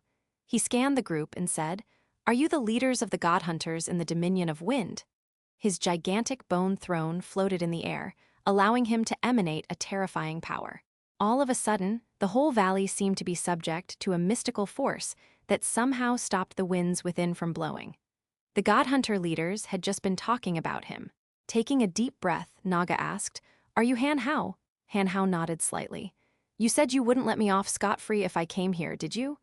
Naga felt a chill down his spine and didn't dare to meet Han Hao's terrifying gaze. However, he stubbornly said, "The hegemon of wind can only be chosen from among us cultivators of the wind energy. Outsiders shan't be allowed to interfere." Even as he said so, he didn't feel confident about being able to deal with the terrifying energy coming from Han Hao. Furrowing his brow, Han Hao suddenly struck from his bone throne, sending a bone spike descending from the sky towards Naga, who wasn't able to resist at all and had his life force sucked out entirely by the bone spike. The most arrogant Naga had been killed in an instant. The bone spike returned to the throne and disappeared among the many other spikes on it. The other God Hunters that had wanted to work together to deal with Han Hao and his God Hunters were all dumbstruck and didn't know what they should do. "I didn't come here planning to become your hegemon," Han Hao said, "but I will appoint one for you. From now on, the hegemon of the Dominion of the Wind has to do my bidding." He casually pointed at someone and said, "You shall be the new hegemon. Your first task is to reassemble every God Hunters in the Dominion. Are there any questions?" Everyone kept silent. "Go ahead and do your work," Han Hao said with annoyance. The God Hunters there didn't dare to defy him. They silently watched as Han Hao left with his God Hunters, feeling a chill down their spine. Han Hao turned to Polo and said, "Watch them close, Polo." "I will. I'll make sure they work obediently," Polo said with a bow before leaving. Within a short half-month, Han Hao managed to unite the God Hunters in the whole Dominion of Wind under his banner. The whole time, he only had to rely on his subordinates for everything without needing to lift a finger. Anyone that didn't abide by his orders would be wiped out by Polo. He spent most of his time in a cave within Windhull Valley to comprehend the power of his quintessence. Just as he was about to head towards his next destination, Han Xiu and Donna easily found him and came to him. "Father, why did you come?" He seemed really happy to see Han Xiu. "How's comprehending the quintessence going?" Han Xiu asked. "I've been spending the past few years using it, but I'm still not that familiar with it. I am definitely not as proficient as Nestor and the others when it comes to it. I've come here to talk to you about the quintessence. Before I came, I met Nestor, Kratos, and Ammon at the Dominion of Darkness and learned something out about it." After briefing Han Hao on the conversation, he said, "I'm worried that your quintessence will lose control once you use its energy up, so it's best you start gathering the power of faith now." According to Nestor and the rest, there were many other rituals that had to be conducted for the quintessence, including cleansing it in the Sea of Faith. While Han Hao might not need it back when it was just a shard, his quintessence would annihilate his soul and seek a new master once it ran out of faith to draw from. Han Xiuo had immediately set out after hearing about it so that he could explain it to Han Hao. Even though Han Hao wasn't at the fringe, he would send Han Xiu a message from time to time about his whereabouts. Even so, Han Xiu chose to contact him in person to make sure his words wouldn't be intercepted by anybody else. "Father, I don't really think that applies to my situation," Han Hao said after a long pause of thought. "Doesn't apply? How so?" "My quintessence is formed from the death quintessence shard and my own demonic arts. Now that the shard is gone, I still don't feel any need for power of faith. Not only that, the quintessence is still infusing energy into my body and soul. I feel like I'm growing stronger and stronger as time passes." "What?" Han Xiu gave Han Hao a good look. After a good moment, he said, "Then I really have no idea what's going on. This is weird. Don't tell me that your quintessence is different from the others and doesn't require faith. I'm not sure myself. I don't feel any pull or obligation from it. Instead, it seems to be helping to strengthen me even further. Even if I encountered Nestor now, he wouldn't be able to kill me even if I can't defeat him yet." Han Xiuo was still a little at loss after hearing it, but he knew Han Hao wouldn't lie to him. Han Hao was confident enough to face off against Nestor now and survive, yet Han Xiu couldn't even deal with Ammon. Was Han Hao stronger than him now? "Show me how powerful you are," he finally said with a smile. Turning to Donna, he gently said, "Go take a rest over there. You might get caught up here." She nodded and gave them some space. From that conversation alone, she knew that the father and son were now far from average in Elysium, and their powers were on the level of the 12 overgods. She was aware that even the smallest shockwaves from a battle between two quintessence overgods could easily shatter her body and annihilate her soul. After she left, the two sealed off the cave. Han Hao then struck with exceeding care, infusing his bone spear with negative energies like violence, despair, death, and endless hate. A slight wave of the spear seemed to cause space itself to sparkle and tear. Han Shu could feel the power coming from the spear and closed his eyes. After a long time, he nodded and said, "Your energy is really unique. It's a fusion with your understanding of the Edict of Death as a base coupled with your insight into the soul from demonic arts. You are able to use the negative energies unleashed at the instant life is extinguished to explosive effect."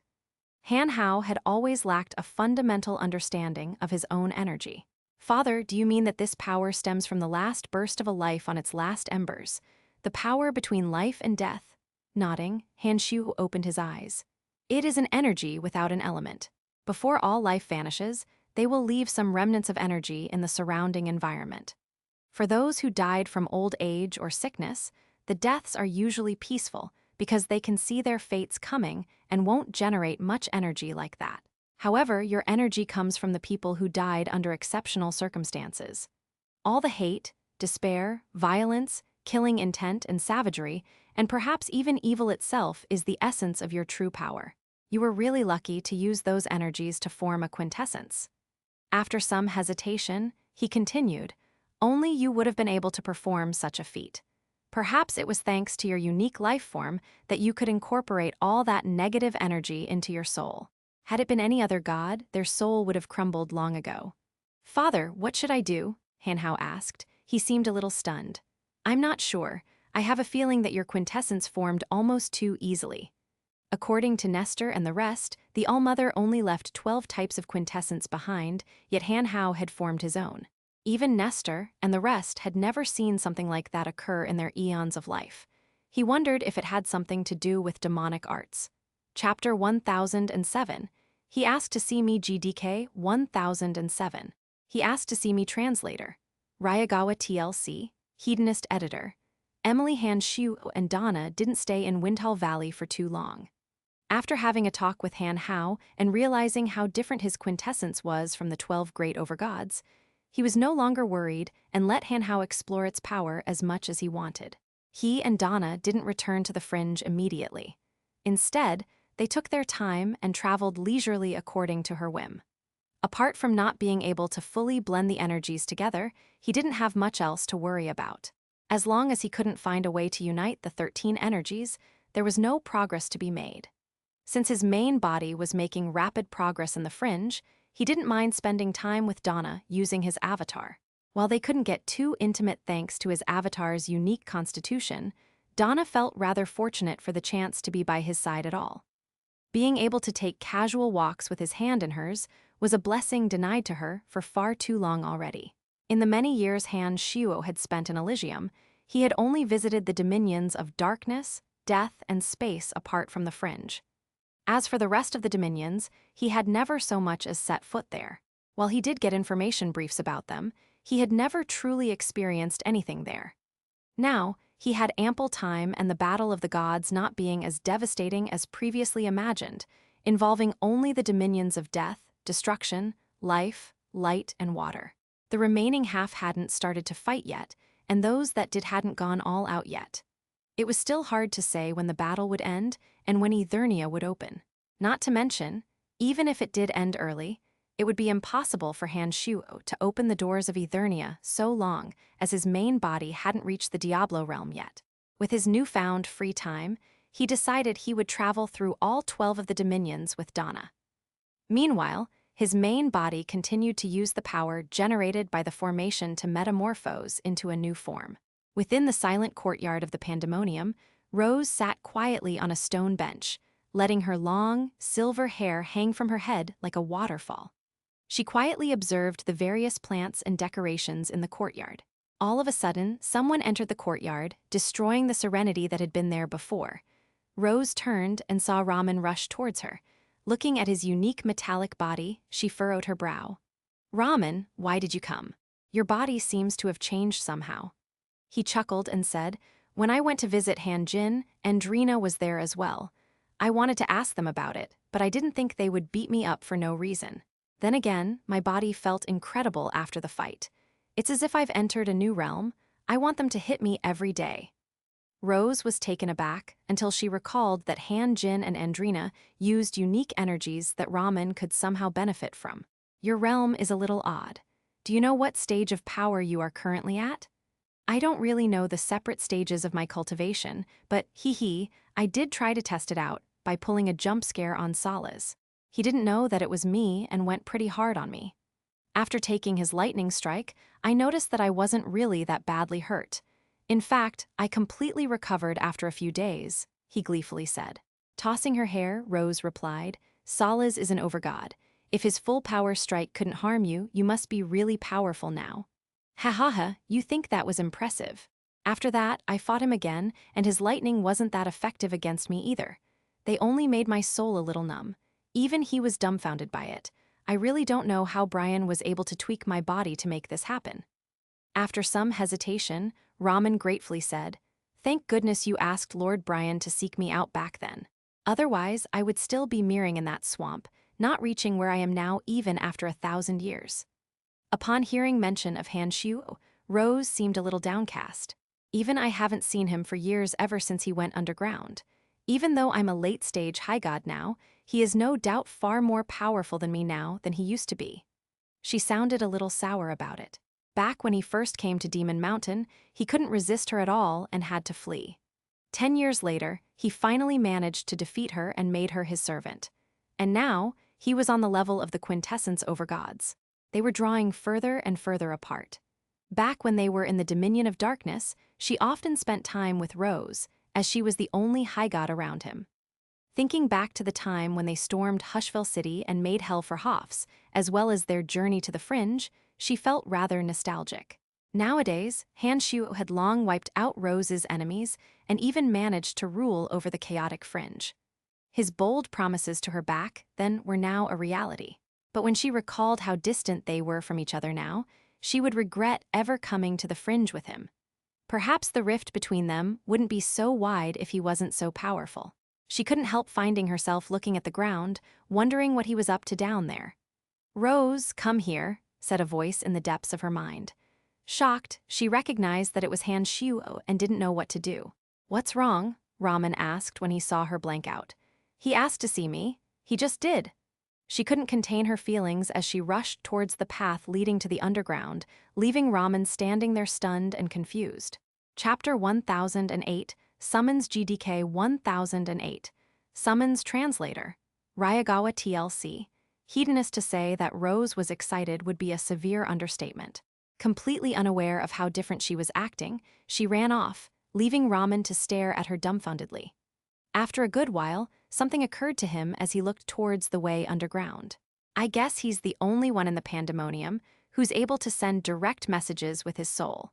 He was hardly new in the pandemonium and more or less knew how powerful Han Shuo was. Ever since Han Shuo had killed Jayal more than a decade ago, everyone in the pandemonium knew his true strength. Throughout the years, Raman had seen the 5 elite zombies seemingly telepathically communicating, so he wasn't too surprised at seeing Rose talking to herself all of a sudden before she ran off. All of a sudden, he heard something in his mind too. You should come with us to the center of the underground palace. Startled, he looked around for a while before he understood what was happening. Do you need me for something? He asked, after fumbling a little to learn how to respond telepathically. We have to talk about the battle of the gods. Raman didn't ask much else and followed in her tracks, wondering how Han Shu could speak to him through his mind like that, transmitting messages directly to his soul. Then it suddenly occurred to him, had it been a hostile attack instead of a benign message to the center of his soul, wouldn't that mean an instant death? Would he even have time to react?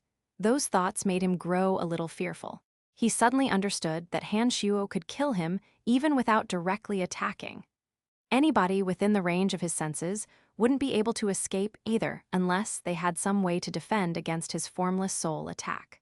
Raman felt that most people in the pandemonium wouldn't be able to pull off something like that, let alone himself. Han Shuo's recent progress towards the Diablo realm had given him even more mystical powers, such as being able to invade the mind of anyone in the fringe and delivering a fatal blow to the soul of any life form remotely. Anyone that he could sense wouldn't be able to avoid his attack, so he could easily end the life of anyone there that he pleased without even lifting a finger. Rose's excitement dampened significantly when she saw Sanguis, the 5 elite zombies, Phoebe, and Emily there. She had thought he was asking her to spend time alone with him, but it was clear that wouldn't be the case. Soon, even more important people in the pandemonium joined them, including Strathome, Iremike, and other core members of the House of Han. All of them were making rapid progress in their cultivation these days. For the past few years, they had been training hard in the pandemonium, which had tens of times more elemental energy compared to most other places. With the aid of the arcane orbs, Han Shuo had provided them as well as incredible growth-aiding potions. Even the lowliest of commoners could experience rapid growth, let alone the elite members of the House of Han. They began to wonder why they had been called to assemble without much of an explanation from Han Shuo as they caught up with each other on recent events, having been cultivating on their own for quite some time. Though they had a feeling Han Shuo definitely had something important to announce. As their anticipation simmered to a peak, the space in the wide hall seemed to bend for a moment before Han Shuo appeared in a flash of light. He smiled and cleared his throat to beckon for silence. Everyone immediately quieted down and stared at him blankly for a moment before they went to greet him. Sanguis, the 5 elite zombies, Phoebe and Emily even complained that they hadn't seen him for far too long. Gesturing for them to quiet down, he smiled and said, "Let's sit down and have a talk." There were many stone chairs of varying sizes in the hall. Once everyone was seated, he began, "I asked you all to come to tell you this. Even though I said we won't be participating in the Battle of the Gods back then, I'm afraid we won't have a choice in that matter. Since we can't prevent it, we must start preparing ourselves for it." Everyone's expression turned solemn when they heard the news. They all quietly listened, without daring to interrupt. While the current battle only involved small skirmishes between 6 dominions, it was only bound to grow in scale with time. The recurrent Battle of the Gods always ended with huge casualties, so the prospect of fighting in it was a worrying one for sure. The battle this time might be even bloodier than the last few. Apart from the dominions of death, destruction, life, light, darkness, and water, the other dominions will have to join as well. There will be casualties. Even the dominions of space and destiny won't be exempt, Goron asked with shock. As a native of Elysium, he had heard about the battles all too often. As far as he knew, the dominions of space and destiny had always been neutral parties in the battle of the gods. While the dominion of space would nudge things in certain directions from the shadows, he had never heard about the dominion of destiny involving themselves in any other capacity than mediation. Nodding, Han Shuo said, "That's right, nobody will be able to escape from it. This battle will be far bloodier than any that had ever transpired." Chapter 1009, Asking to Leave GDK 1009. Asking to Leave Translator, Ryagawa TLC, Hedonist, what should we do? Goron said with a grim expression. The other members of the house also turned solemn. Since we can't avoid it, we have to prepare ourselves as best we can. Han Shuo smiled in a relaxed manner. I've already talked to the gods of darkness, death, and destruction. The Fringe will be allying up with them. Those words sent a wave of confusion through the rest, who didn't know how in the world he managed to reach out to the three quintessence overgods. And they agreed, Stratham said with a look of shock. Han Shuo nodded. I went to the Dominion of Darkness personally to meet with Ammon, Kratos, and Nestor. The moment the Battle of the Gods spreads throughout Elysium, our forces will join up with theirs against the alliance on the God of Light's side. They had no idea how and when he had gone to the Dominion. The news about the agreement with the other three quintessence overgods was shocking enough for them. Most of them didn't even know their real names, but they believed in Han Shuo's power and were excited that he managed to form an alliance with them. To them, quintessence overgods were ultimate beings that stood at the top of the pedestal. Nothing else in this universe could possibly go against them. Everyone else was nothing but lowly servants before the 12 Great Ones. Apart from a few elites or city lords of the 12 divine dominions, few had truly seen the quintessence overgods, not to mention being aware of the true extent of their power, which was why they were flabbergasted that Han Shuo had reached an agreement with the three of them. Ramen and Goron were pumped for the upcoming battle. They were hardly pacifists. After living in peace in the Fringe for so long, they began to feel a little weighed down by the lack of action. Before that comes to pass, we have to gather all our forces across the Fringe. He turned to Stratham, Iremike, and a few others who were keen on strategy. I've told Salaz and Wasir to gather their forces as well. They will join up with us. As for the rest of you, go to the Hexapolis to coordinate the steps we take moving forward. Given Han Shuo's powerful consciousness and Wasir and Salaz's powerful souls, they were able to communicate rather easily through telepathy. Now that he had briefed them on the situation, he said, "This battle has the potential to launch us into prominence.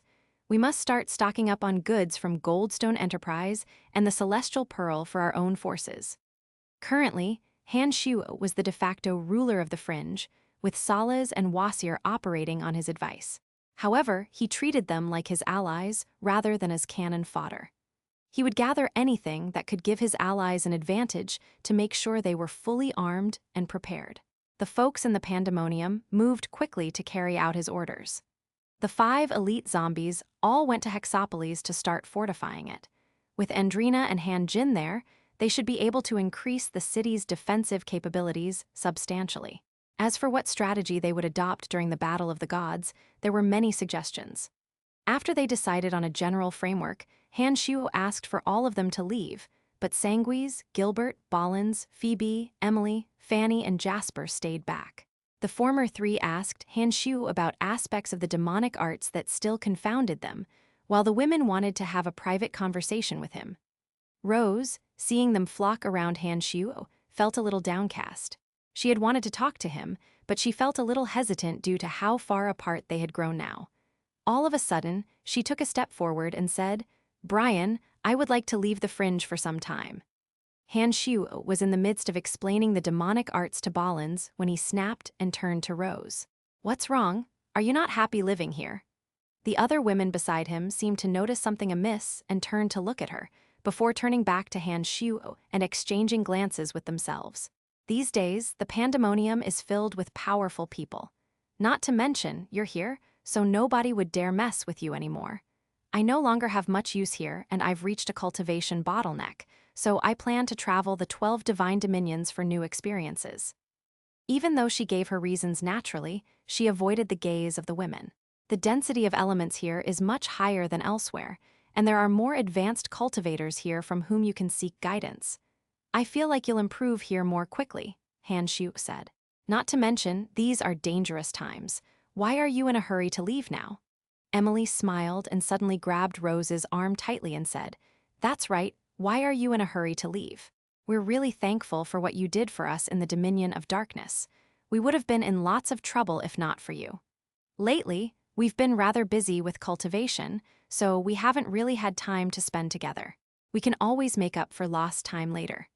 Rose felt a little uneasy about Emily getting so intimate with her, however. She didn't know how to react as she felt a little overwhelmed. As for Phoebe, Fanny, and Jasper, they were initially taken aback by her actions, though they quickly reacted and came to convince Rose to stay with beaming smiles on their faces. Whether it was their convincing reasons or their sudden display of camaraderie, Rose agreed to stay in the end without bringing the matter up any longer. Han Xiu smiled subtly as he listened in on the conversation. Chapter 1010, A Good Woman GDK 1010, A Good Woman Translator. Ryagawa TLC. Hedonist. It was worth noting that Emily was the most empathetic one among them. She was always the one who mediated any discord within the House of Han and ensured a good outcome came of it, while Phoebe had been the one chiefly in charge of the Celestial Pearl Pharmacy and growing the business larger and larger. Emily had been paying close attention to the internal situation of the House of Han and putting a stop to any potential conflict before they had a chance to fester, allowing Han Xiu to cultivate for long periods of time without being disturbed. Now that she had noted Rose's odd behavior, she immediately stepped in to resolve the situation, not letting it affect Han Xiu's cultivation at all.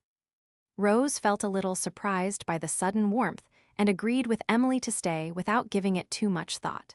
After all, there simply wasn't a good reason to, given the dense dark element in the pandemonium and the resources of the House of Han she was free to use. Not to mention, the man she loved was living there. She couldn't bear to leave them had she not been feeling a little down about being neglected. The whole time, Emily, Phoebe, and the rest of the harem maintained a certain distance from other females in the pandemonium. It wasn't like they intentionally avoided them, but they didn't really make an effort to socialize either. The way Rose saw it, Phoebe, Fanny, and Emily were the women that had come to Elysium with Han Xiu from Profound Continent, so he naturally cared about them the most. That made them a unit that outsiders couldn't easily butt into.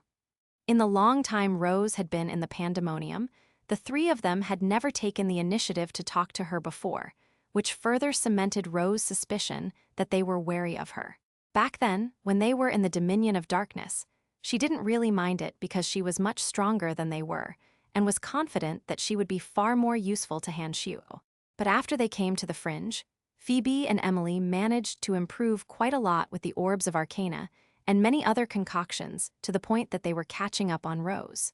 Not only that, the Orbs of Arcana made from the divine souls of Log and Acer rocketed Phoebe and Fanny's abilities far beyond Rose's imagination. It would only be a matter of time before they became demi-overgods, ending up more powerful than her old self. She couldn't even contribute by helping out with the management aspects. Gradually, she began to lose her self-esteem and gave up on competing with them, deciding in the end to avoid them and Han Xiu. However, their sudden warmth gave her a little more hope, prompting her to stay. She turned to glance at Han Xiu and couldn't help but blush when she saw the odd smile on his face. "Haha, we've never seen you blush like that," Emily said as she pulled her along. "Come, we need to talk in private." Phoebe and Fanny glared at Han Xiu before following along. Almost instantly, the women were gone from the room, leaving only Han Xiu, Sanguis, Bollins, and Gilbert standing there blankly. Wow, that was pretty generous of Emily. Even though she knew that cold-blooded, white-haired woman had feelings for you, she still asked her to stay. Tusk. Master, I think you are far more proficient with women than with demonic arts," Gilbert said with admiration. Sanguis nodded eagerly in agreement. Shooting Han Xiu a worshipful look, he sighed. "It seems that there is much that Master has yet to teach me. My path ahead is a long one indeed." Han Xiu snapped out of his stupor and gave Sanguis a whack. "I knew leaving the two of you together was a bad idea. What in the world are you guys learning from each other?" He then turned to glare at Bollins. Make sure to keep a closer eye on these two and not let them waste their time on anything other than cultivation. Ballins glared at the duo like Han Shuo did before he sighed. Senior brother, Emily is indeed a good woman in many respects. Given the power of Han Shuo's consciousness, he could unconsciously pick up the gist of the other's thoughts even if he didn't want to. Before he came, he linked his mind with Rose's and felt the reverberations of her soul. After some thought, he came to understand what she felt. While he hadn't spent much time with her lately, they were quite close before they came to the fringe. He already knew how she felt about him back then, and how much more so now. Hearing Ballins's offhand comment, Han Shu smiled and didn't say a word before continuing to expound on the demonic arts to them. When he was done clearing their doubts, he smiled and said, "While I can help you out if your realm isn't high enough, I can't make up for the energy difference. The energies you are cultivating are unique, so enhancement potions or concoctions won't do much for you.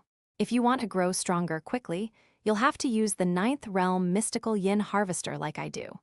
But as you are still too weak now, you might be crushed from the sheer pressure if you train in that formation. After some consideration, I've decided to make another room into which I can siphon a part of the distilled energy from the main room for you three. You should be able to make rapid progress that way." That small portion of output from the 9th realm mystical yin harvester was more than enough for the three of them, and it was a negligible difference for Han Shuo anyway. After all, the sheer amount of yuan energy that had gathered in Elysium over the eons was far more than one could imagine.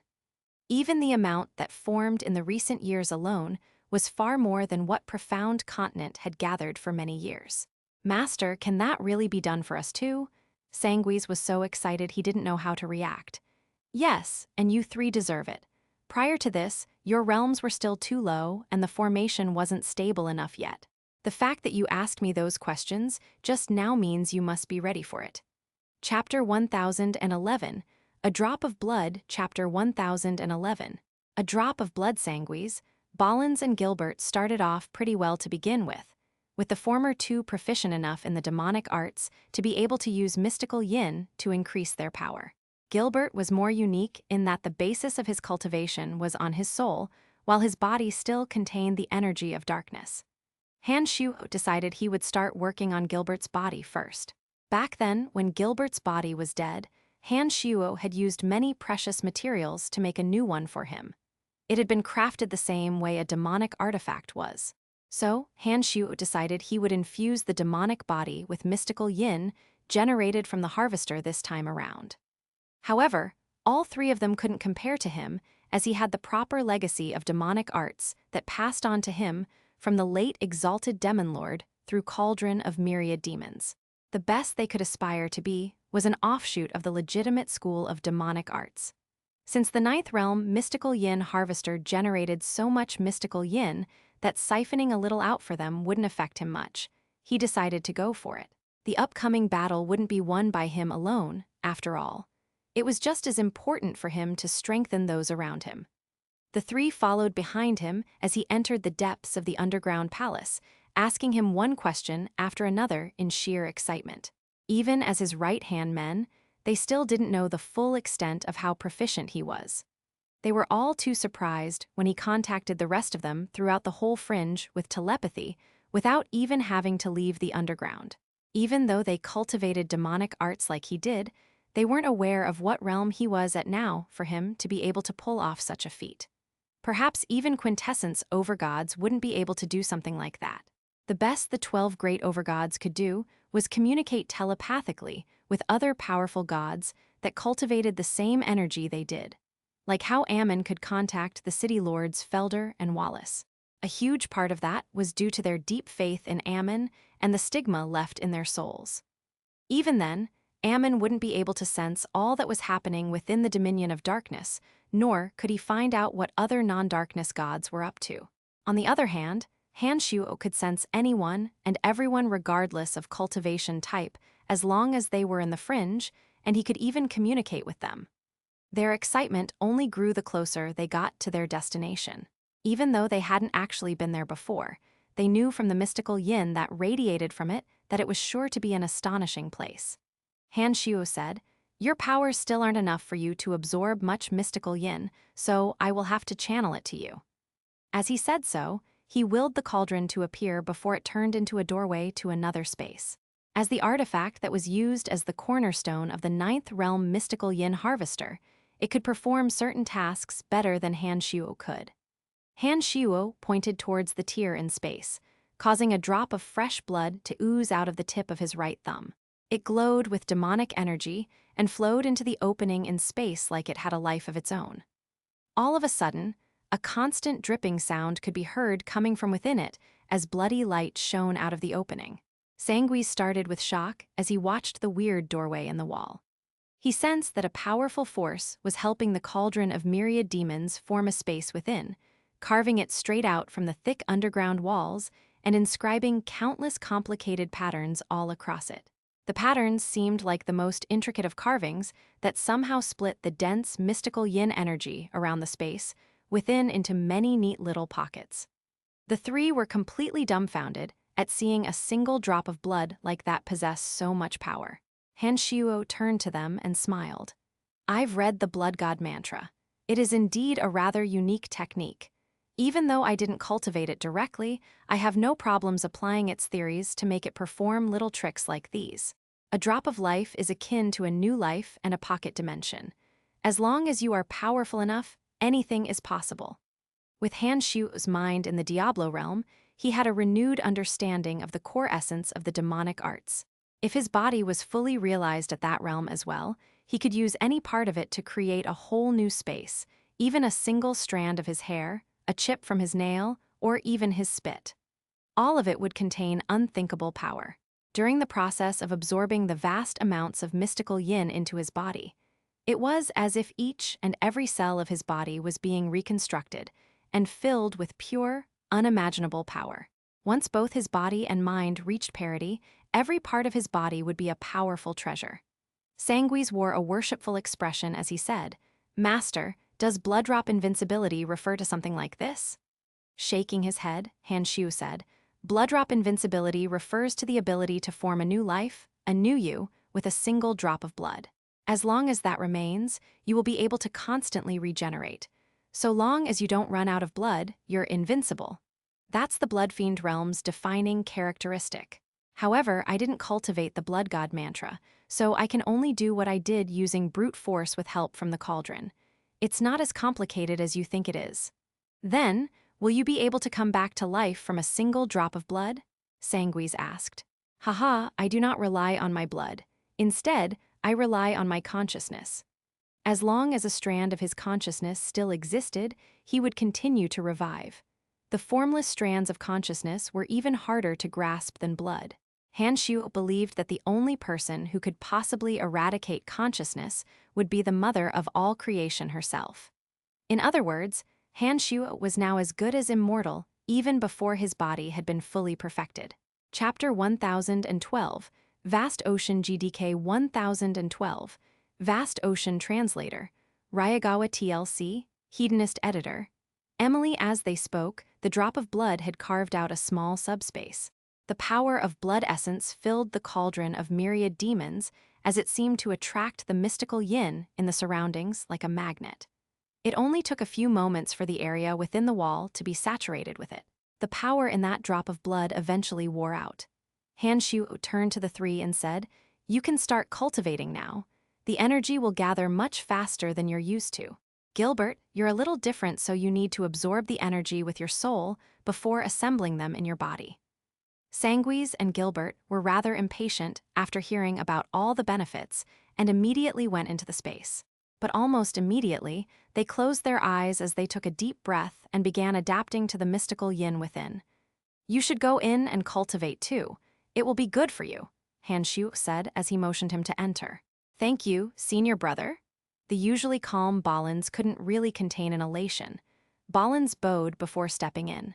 After giving the other two a quick glance, his expression turned stern as he quickly sat down and closed his eyes, letting the mystical yin wash over him. Han Shu wasn't in a hurry to leave, so he observed them from outside and used his consciousness to monitor the energy waves on their body. After some time, those three began to calm down and try to use mystical yin to aid their cultivation. Only then could Han Xiu nod with satisfaction as he went deeper underground. Soon, a few more years passed. Elysium was in even more chaos than before. The conflicts between the dominions of light, life, water, darkness, death, and destruction had been escalating. Some cities were even in full combat readiness. As for the dominions of wind, fire, lightning, earth, space, and destiny, they had been fortifying their cities the whole time. Even though they hadn't officially joined the grand battle, they were secretly making plans and preparations for what was to come.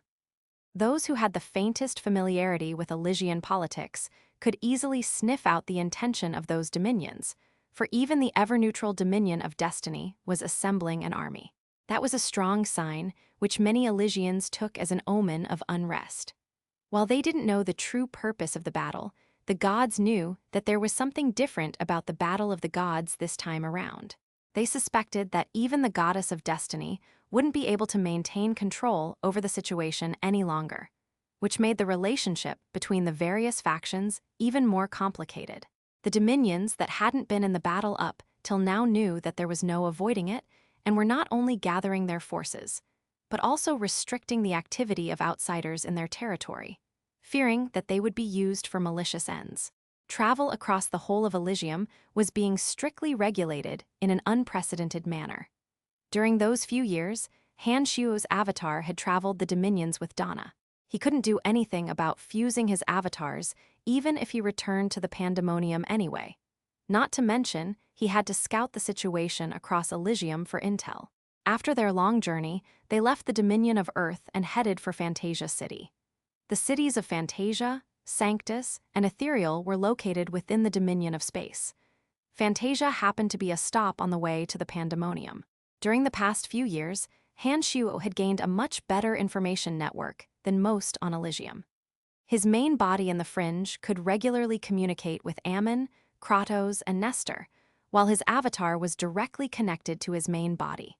Right now, he could maintain the connection between the two bodies even if one was on the profound continent that was many light years away.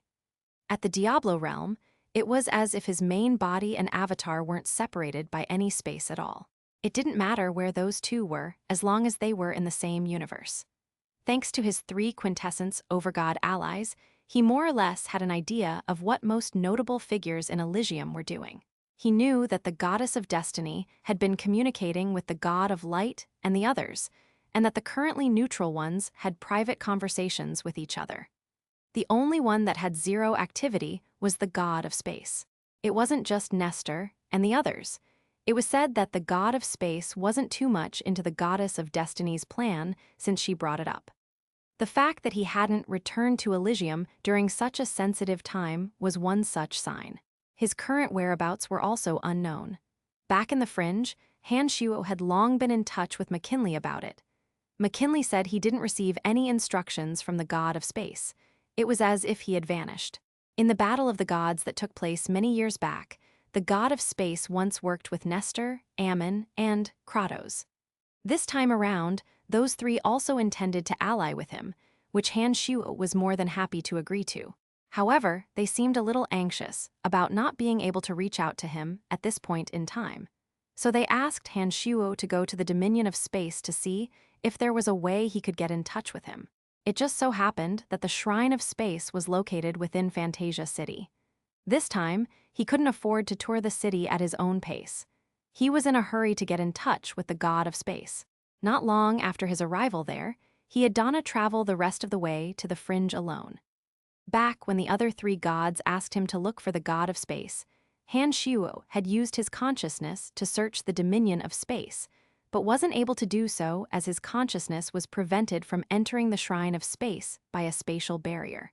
Since his main body had to cultivate as much as it could and his avatar was passing through, he decided to visit the Dominion with his avatar. Quintessence overgods were proud beings who wouldn't deign to meet anyone beneath them, so Han Xiu had no choice but to have Donna leave. He wasn't too worried for her safety since he could watch over her with his vast consciousness the whole time. When he reached the vast ocean where the Shrine of Space was, he didn't hesitate and dive in. The moment he did, he noticed that he was drawn away by a mysterious force into another space entirely. "You're finally here," said an old voice directly into his two souls. The space energy that forced the two halves of his avatar together dissipated, splitting him back into two. Chapter 1013, I Want to Go to Your Universe GDK 1013. I Want to Go to Your Universe Translator. Ryagawa TLC, Hedonist, the bottom of the vast ocean was radiant blue. Countless creatures swam about all over the cradle of life. Soon after he submerged, an old voice rang in his soul, and before he could react, a blue light shone from the water ahead of him before it expanded rapidly, consuming his two avatars. He found himself looking at a bleak sky with dense, gray smoke obscuring everything. The horizon was nowhere to be seen. No elements nor edicts could be felt around this foreign space.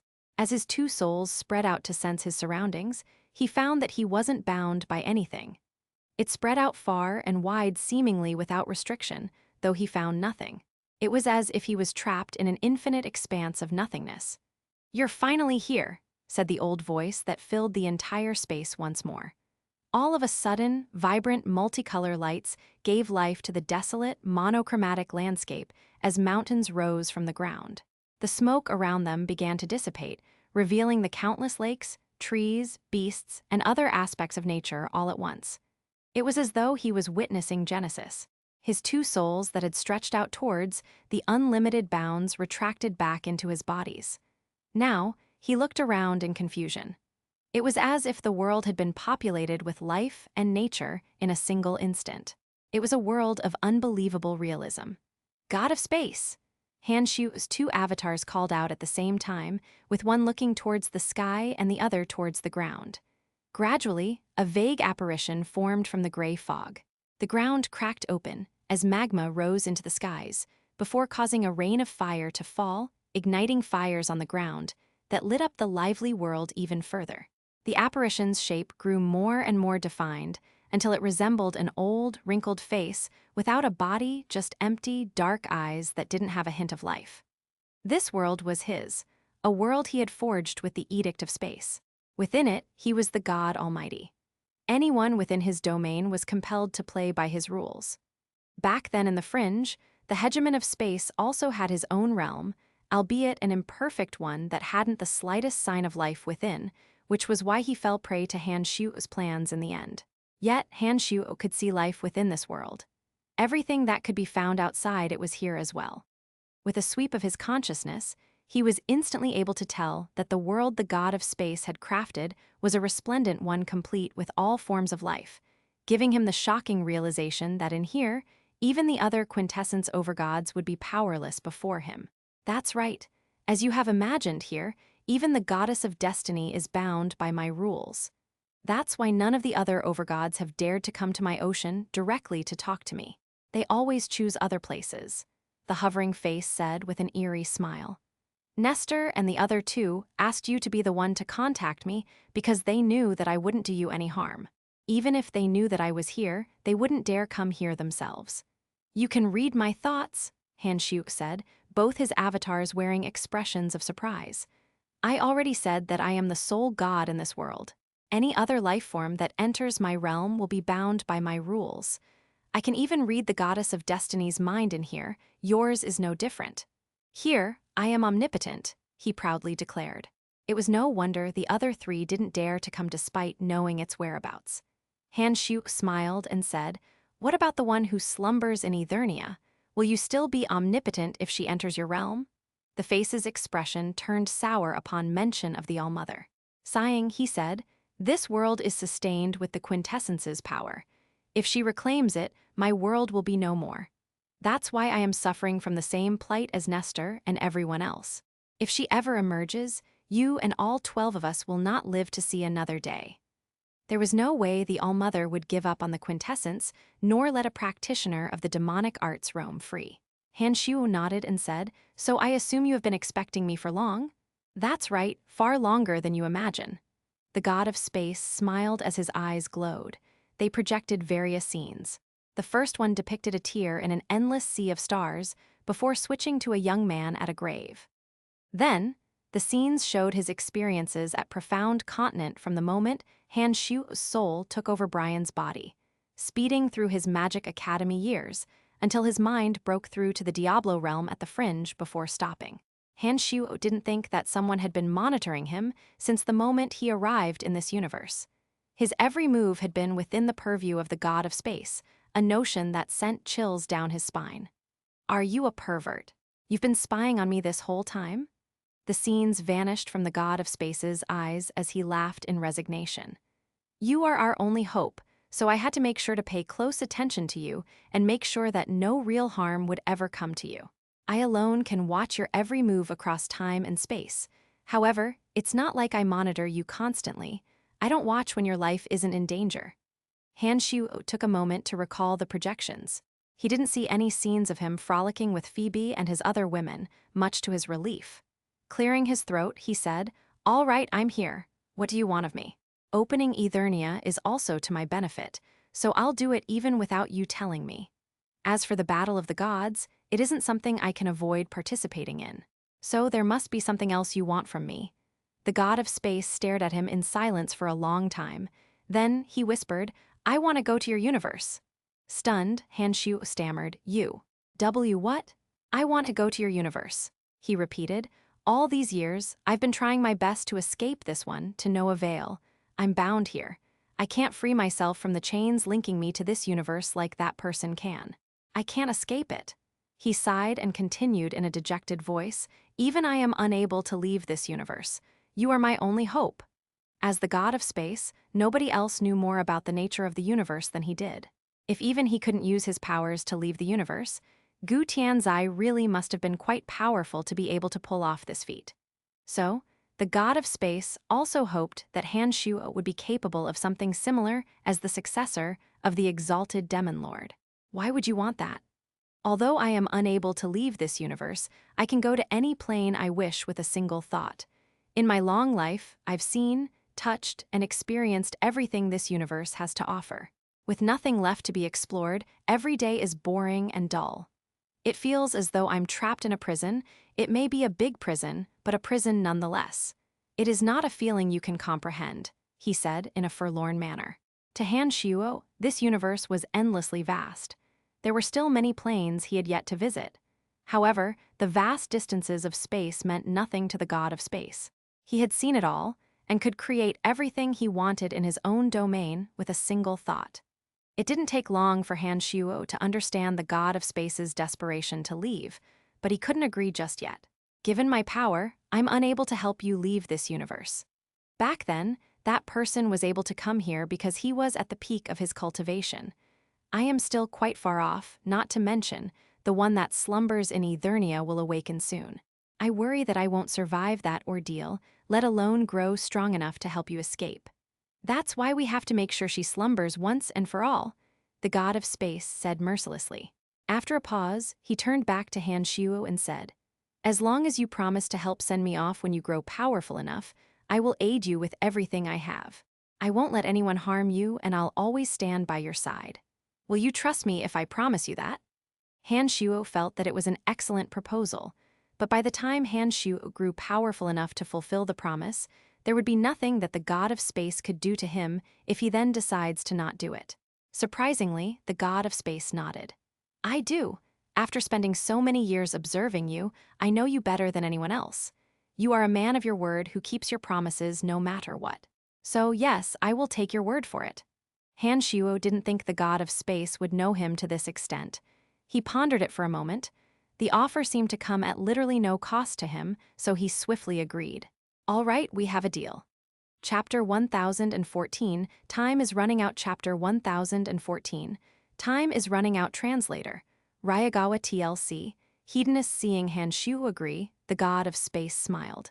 The world suddenly quieted down as a colorful pathway manifested in the sky, stretching out and stopping before Han Shu. He noticed that there were different bright lights in it that collided with each other, seemingly able to tear apart anything within. Soon, an old aura seeped out of the pathway. "Come with me. I have something to show you," the god of space said, the projection of his face suddenly vanishing as he slowly emerged from the pathway. However, the sound felt like it had come from behind him. Han Xiu's two souls immediately sensed that the ancient aura had come from the figure emerging from the pathway. After some hesitation, he smiled and stepped into it with his two avatars.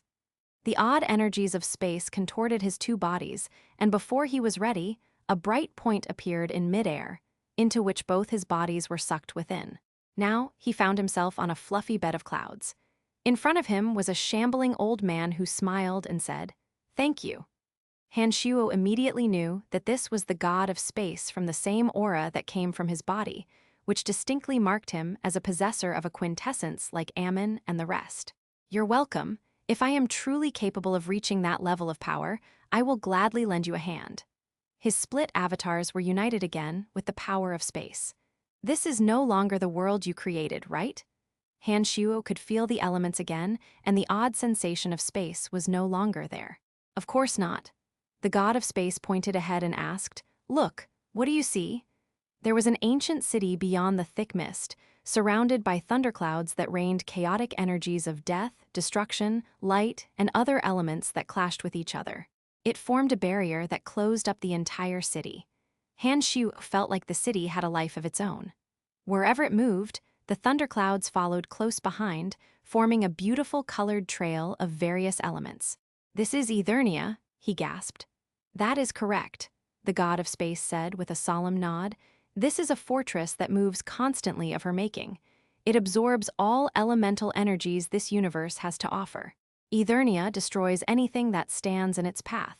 Since the beginning of her slumber, 65 planes have been crushed in its wake." Why would she do something like that? What power must the city have to be able to crush entire world planes so easily? If the All-Mother could command such power in her slumbering state, how truly powerful was she in her prime? "I believe Nestor and the rest have told you that quintessence bearers need the power of faith. That power comes from sentient life from all across the myriad planes. Once a plane disappears, all life within it is gone and faith can no longer be produced. Without being able to generate faith, the quintessence will escape our control and return to Eternia." The old man lamented, "Even in her slumber, she holds the initiative. We will be slowly forced into the corner and forever live under her shadow. Is there nothing you can do to stop it?" Han Shuo felt a little sympathetic to the quintessence overgods when he looked at the barrier of myriad energies encircling the city. The barrier that protects Eternia comprises all types of energies in this universe. They endlessly collide in a manner that supersedes all complexity. Our quintessence's power isn't able to help break the barrier. All we can do is watch it destroy one plane after another. The best we can do is to evacuate life from those planes the best we can. But many of them often aren't willing to leave and doubt their planes will get destroyed. Even if we pledge to them with the power of our shrines, many of them start to doubt their faith and end up perishing with their planes. Countless lives were lost over the past eons, and we are gradually getting less and less faith. With enough time, she could end us 12 even without leaving Eternia. How savage! He finally understood how desperate the 12 were. It was no wonder the fight for faithful believers was so strong. You might not be aware of this, but each plane contains a huge amount of energy, which will be unleashed upon its destruction only to be absorbed by Eternia. That will hasten her recovery. Every time a plane is destroyed, she will recover a portion of her power. Now, she has recovered a third of what she has lost. That's why she's confident she will be able to take care of us soon. Why is that so? It's obvious from Eternia's trajectory. It is on a collision course with Elysium. Han Shu's expression immediately changed. Elysium was the cornerstone of the 12 overgods' survival. That was the area with the densest amount of energy in the entire universe. If it gets destroyed and Eternia absorbs all that energy, the overgods